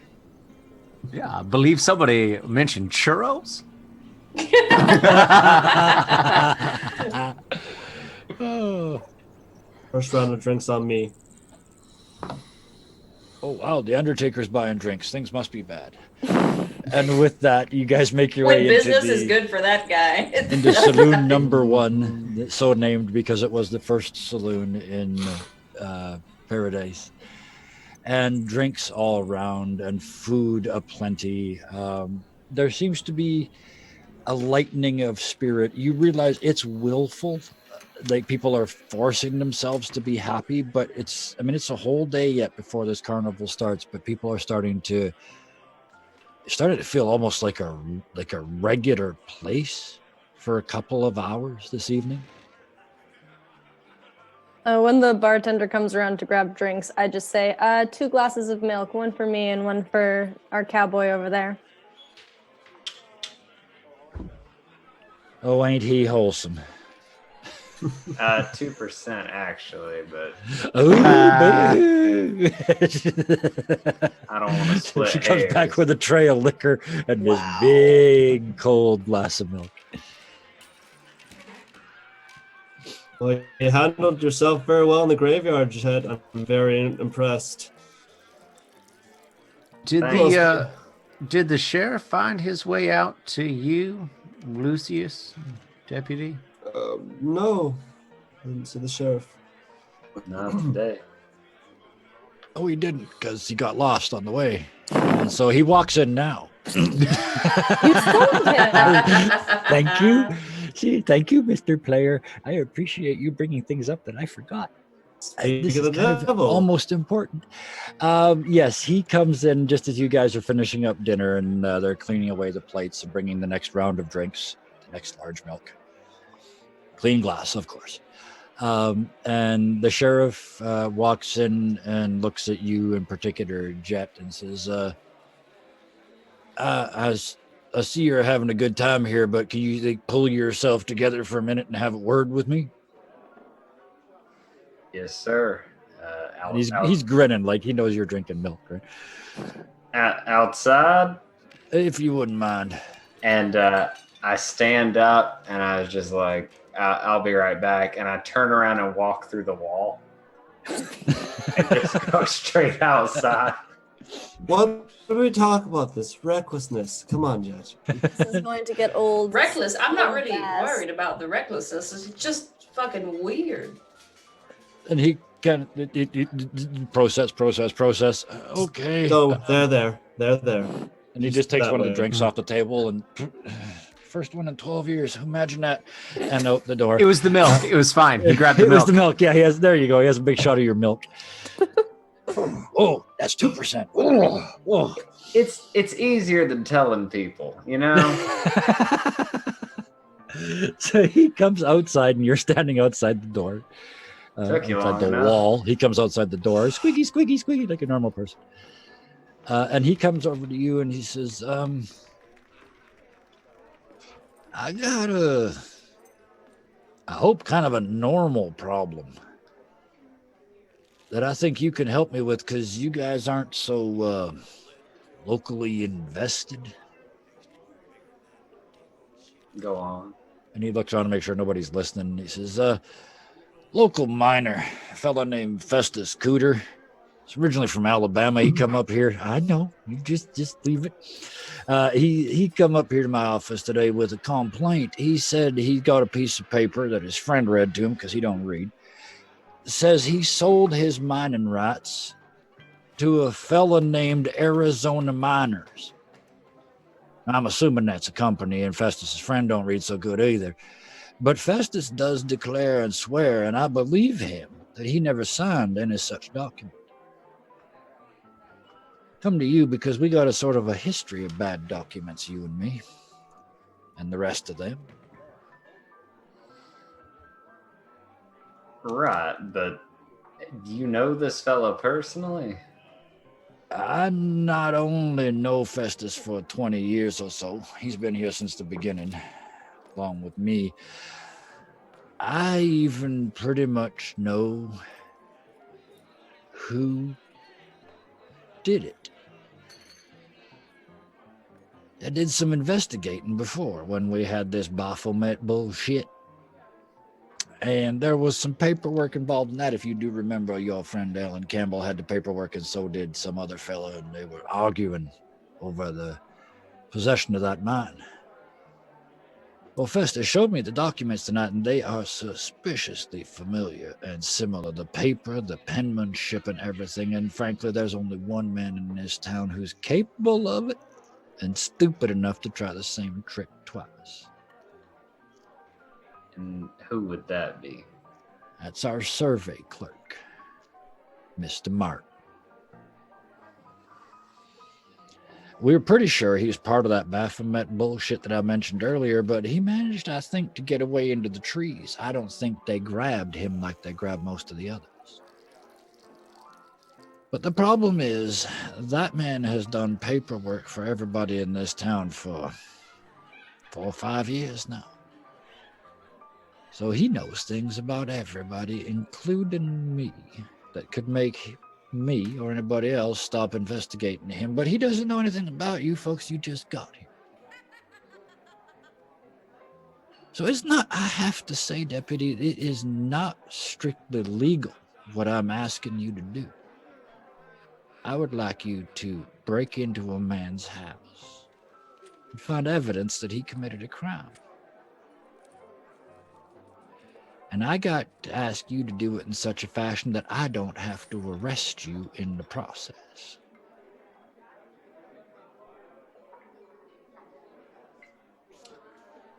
I know you got other stuff on your plate. What with walking through walls and all. Don't you think that'll make this a little bit easier, though? Now that you mention it, yes. Yes, I do. But before I agree to anything, I need to know, how sure are you? And there's just like, I start to say something else, but then it's just a nod of like. That man draws maps and writes documents for a living. The wording on these documents is excellent. The paper is right. It's all legal as, except it ain't. there's anybody else in his town with that talent, they kept it a secret from me for a damn long time, and most people don't keep secrets from me for a hell of a long time. I mean, think what I already know about you. I'm a special case, sir. I'm an open book, but... Anyway, you think about it. It don't have to be done right away. We'll see. I might get into something a little later tonight. All right, then, son, you have a good time tonight, and don't get it all, don't drink that whole cow dry tonight, son. Save from for tomorrow. And he kind of punches you in the shoulder. Yes, sir. Goes through him. Yeah, I was waiting for him to tell me whether it went through or not. Well, apparently that doesn't work, so... Okay, that's the conclusion you drew from that. All right, okay. I'm not going to correct nothing. I saw a finger. Oh, when you're done with Sky. Okay, yeah. Jett. Baptiste will stand up and say, ladies, Lucius, you excuse me a second. I have to use the facilities. And he'll walk outside to go pee in the alley or something. Yeah. And As actually, he'll go to, what is that? That's like 2 houses, 2 stories over to, not realizing this is where she was, to the haberdashery, to the dressmaker. Yeah. Walks through the doors. Yes, hello? Yes. And from behind this counter, this lady pops up, red material hanging around her neck, black material being stitched together in both hands. Yes. You have evening wear for lady folk off the rack, as it were? Yeah, I was gonna do it. God damn. Yes, sir. Just a moment, and it takes her several minutes to kind of disengage herself from this project she has going on around her. There's laces and silver, like almost like sparkly. We'll see next week. I'm having ideas. Eddie Wizard is designing your dress, by the way. Oh God. Eddie Izzard. Eddie Wizard. Wizard. Yeah, he's a table flip character I created. He's okay, imagine Eddie Izzard cranked to 12. There you go. I remember the episode. Okay. Yeah. So anyway, so yes, she disengages from that and comes out the front and says, "Yes, sir." And there's kind of this deadly silent pause, and she's, "Is it for you, sir? Fancy dress and all?" No. All right then. But thanks. Right this way, and she takes you to the front of the store, because you said off the shelf, and there is a range. This is the only store in this town, so everything from very plain and practical up to nothing like what Miss Alice wears, but that's custom stuff. Sure. There are some awfully nice pieces here. Yeah. Something that's I don't know, something that a young lady might enjoy. Nothing frilly or frou-frou. Practical, but nice. And She looks at you for a second and says, "For the young lady in your party?" Not the redhead, the other one. Well, about her build, yes, but Can this wait till the morning? well, if it could be delivered sometime tomorrow, that's fine. And she reaches out a hand and like just blind reach. She doesn't even look. She knows exactly what she's grabbing. And she pulls this sort of black and dark purple creation off of a rack, but it's got some foo-foo on it. And she sees your eyes and she goes, I just need to morning to pare it down to its essentials. Sure. If you could have it delivered to the young lady's room, but no card or anything like that. There is no comfortable way to ask this, sir. Will the are you aware if the lady in question will be requiring the requisite garments that go with this? Petticoats and such, sir? And she's just bright red. Baptiste goes a little red and says, well, how about you include anything needed just in case? Very good, sir. Let's pretend we didn't have that conversation. And yes, I will include all the requisites. Yes, sir. And one other small thing. Mm-hmm. A masquerade mask. Something simple. Is this for yourself, sir? No, to go with the dress. To go with that? Oh, very good, sir. I will have a number of them available. They're really quite simple. I'll send 3, shall I? That sounds fine. And anything for yourself, sir? Oh, well, I suppose probably a new jacket and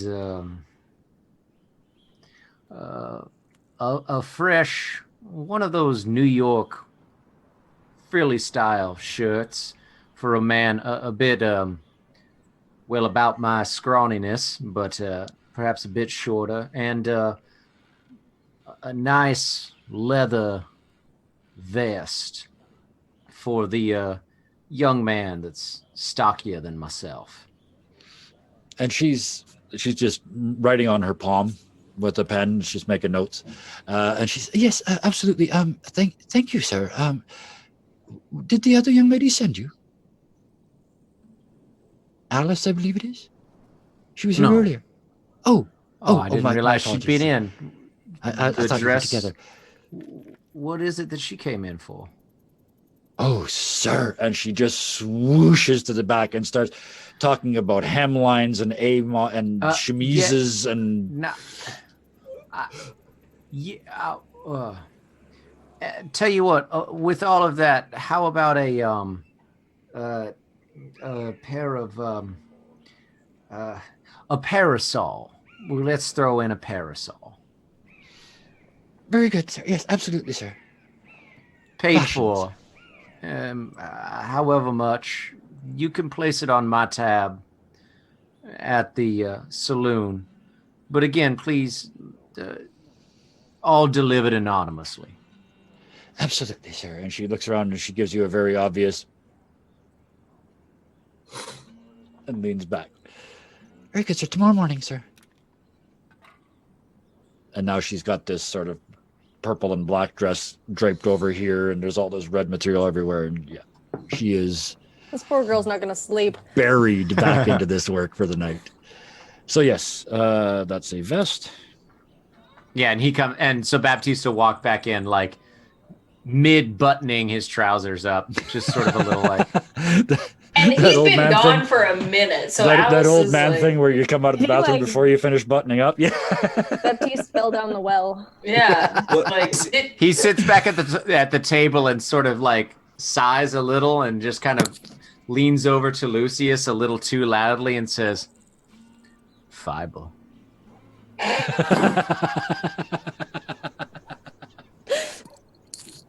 Good Lord. And a couple more drinks, and about half a cow later. What time is it? It's getting to be evening. I'm about to wrap up the night. It's like 3:30. I was going to retire a little early, and I was just going to say to Father, could you see me in a couple hours? I have something for you later, if you will.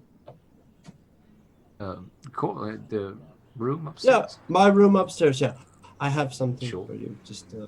when you have a moment. And you head upstairs, Lucius, and there's you open the door to your room and there's a note on the floor. Somebody slid it under your door. Pick it up. It's from the sheriff. It says, "Dear Undertaker, it has fallen upon me to ask you to perform the services and last rites for these folks tomorrow. The families are expected to be there shortly after dawn. Please wrap it up as early as possible as the carnival starts at dinner. Huh. It's odd. Why wouldn't they You're burying ask 29 Baptiste? people in the morning and going to a carnival in denial of death 4 hours later. I believe it's pronounced Ow. Denali. An undertaker's job is never done. And it says at the bottom, "Thank you, Sheriff." And so he's asked you to do the services. Better prepare for that too.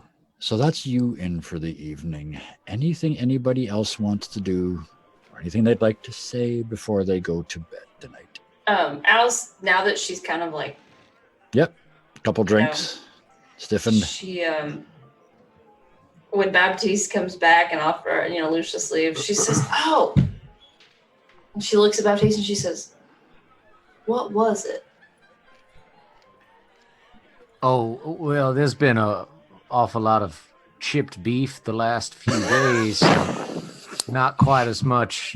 I'm actually quite a fan of broccoli, but She says, you will excuse "No, my you absence." damn fool. The nickname. What was the nickname?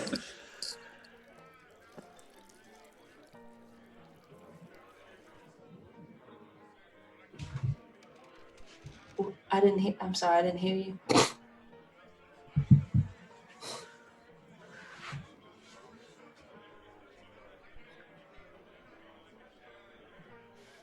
She Looking starts around the to bar. reach and see if he's alive. Like, Looking around the bar, is there a cowboy? Is there a desperado?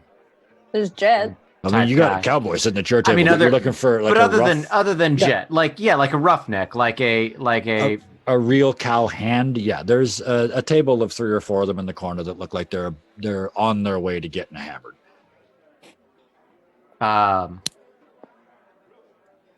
He sort of, I mean, Baptiste doesn't take his eyes off you in all of the silence, and she's the whole time she's just leaning closer and closer and closer and he does that. He raises a finger and he walks over to the bar and gets a piece of paper and draws something on it, and walks over to the table of renegados, and it's a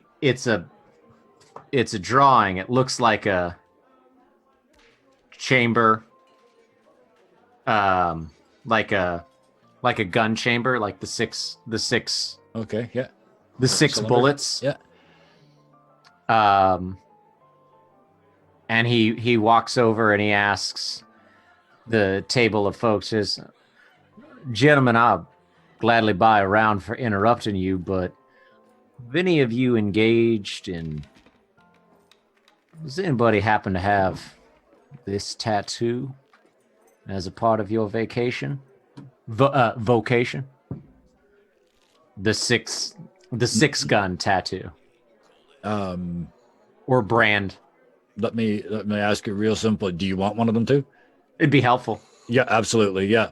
One of them, the one sitting closest to you, kind of big, burly looking bugger, just pulls his sleeve up and it's burned into his arm. Young man, if you would please just over to the table for a second. There's a fancy lady that's never heard stories of why real gunslingers have that brand. It would, I'm sure, give her quite the thrill to hear who your patron saint would be." And waves over like a shot of whiskey for him. He's pretty drunk.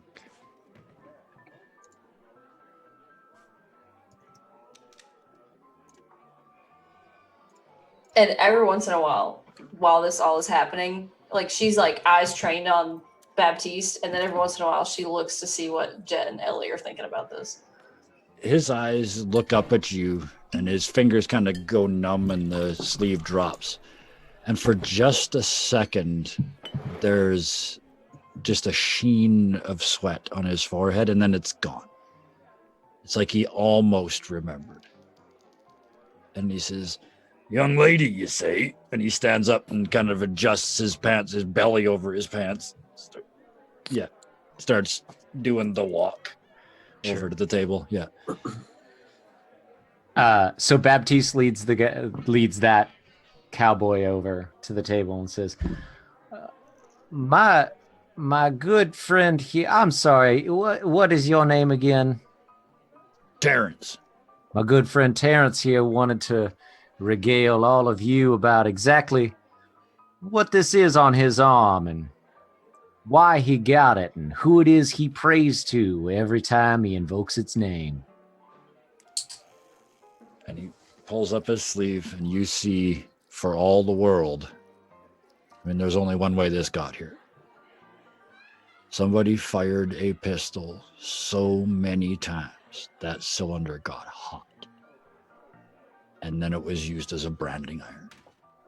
This is a commitment. This is a religious belief. This is a focus. And he opens his mouth and says, this here means I worship. And I'm going to let Ryan say it. The six-gun saint. And he drops his sleeve. Baptiste takes off the white paper collar and tosses it on the table. And Terrence, I'm assuming, is still standing next to him. Yeah. And he unbuttons the black vest and the black shirt. And he opens it up. And carved into his chest, almost so deep you can see what you would assume is almost the bone underneath it, is the symbol of the cylinder of a six-gun. And he lets everyone see it for a second, and he sort of lets it go. Terrence is just backing away. He's just realized who you are. He is just backing at full speed. And he takes the bottle of whiskey and says, my name is Baptiste Saint Laurent, and I am the six-gun saint. And he walks up to the rooms upstairs. And that is where we will end tonight. What the fuck? Oh, you thought you had the whole story. You were so wrong. I thought the six-gun saint was just a legend, but that must have been a different timeline. He is a legend, a living legend. And he's in my game, and I am the luckiest game master narrator ever. I don't care what Puck says. Oh, man. Marty, you want to do the official out before we close it out here? I mean, I don't know how I'm going to beat that. Well, then, let's just start at the bottom and work our way back up. Sky playing Jett. Good night tonight, buddy. Yeah, excellent. You met you met the mother version of Raven tonight. Yeah, that was fun. Awesome. Yeah, I've got some questions. Excellent. That's why she left in such a hurry, so you couldn't answer them right away. Oh, look, she already knows she's next. Miss Alice. Sarah. Did you think you had any emotion left in you this week after the last two nights? No. Did you think did I find one? I've cried or been close to tears every day for the past 2 days. In the best possible way. You and Puck are killing me. Oh, wow. Oh, thank you very much for that scene tonight. I was waiting. I knew there was a legendary scene in there. I just had to find the way to push Alice's buttons, and I found it. So yay. Yay. And now we got a whole new Alice to play with. This was not part of the backstory originally. Nope. For anybody that doesn't know, this version of Alice is becoming this version of Alice because this version of Alice appears in a completely different role-playing game set 20 years later in London, where she is in fact a failed magic user. That's Sounded our like you said Clockwork one. Dominion game, so watch very carefully on the Mercs of Mischief page until they schedule the next version of that. Top row, far end, put the little black glasses on and he slash, which was great fun a couple of weeks ago. Sam playing Lucius. The Undertaker is turning into the moral compass of the party. That's interesting. Looking at the cowboy in the corner that used to be the moral compass of the party. I'm on a spiritual journey right now. You're on a spiritual journey that fucked up. every You single stay in your person is corner. going, you probably shouldn't be doing this.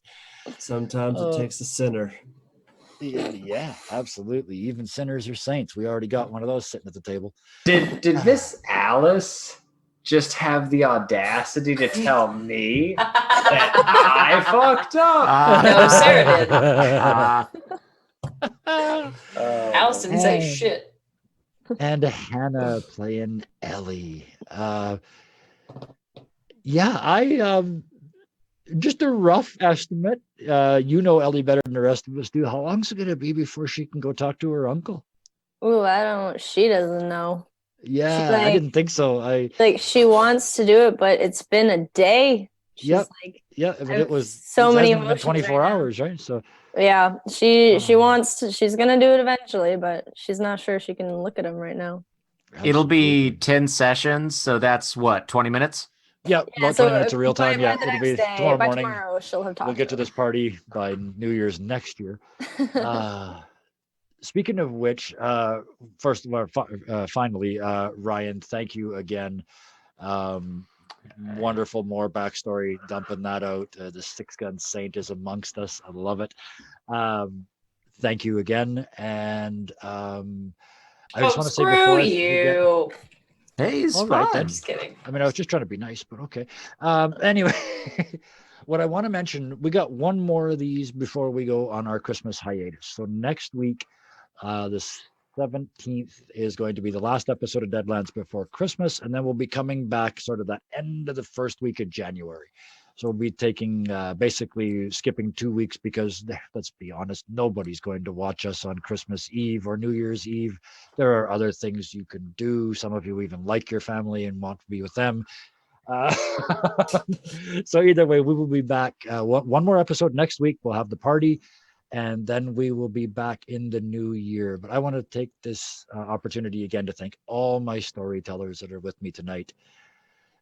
Every week, every one of you steps up, and I get to build these amazing scenes, and you guys just go with it, and it's wonderful, and it's marvelous, and it's like nothing else out there. And I'm very glad for the people watching, and thank you to all the people that are watching too, and thank you for watching. A year ago, this was nothing. 18 episodes ago, this show literally didn't exist. So as we approach the new year, let's have a hell of a party next week in game, and that's why we're doing this. We're going to spend a whole episode not thinking about all the dead, and then we're going to take a quick break for Christmas. But thank you once again to each and every one of these people: Ryan, Hannah, Sam, Sarah, Sky, and I say until next week, shoot you next time. Found them some torch-bearing henchmen to keep. Brother McAllister went on his own, and soon was set on by 20-some gnolls. Raising forth his mace, he cried, "I'll punish all of your flea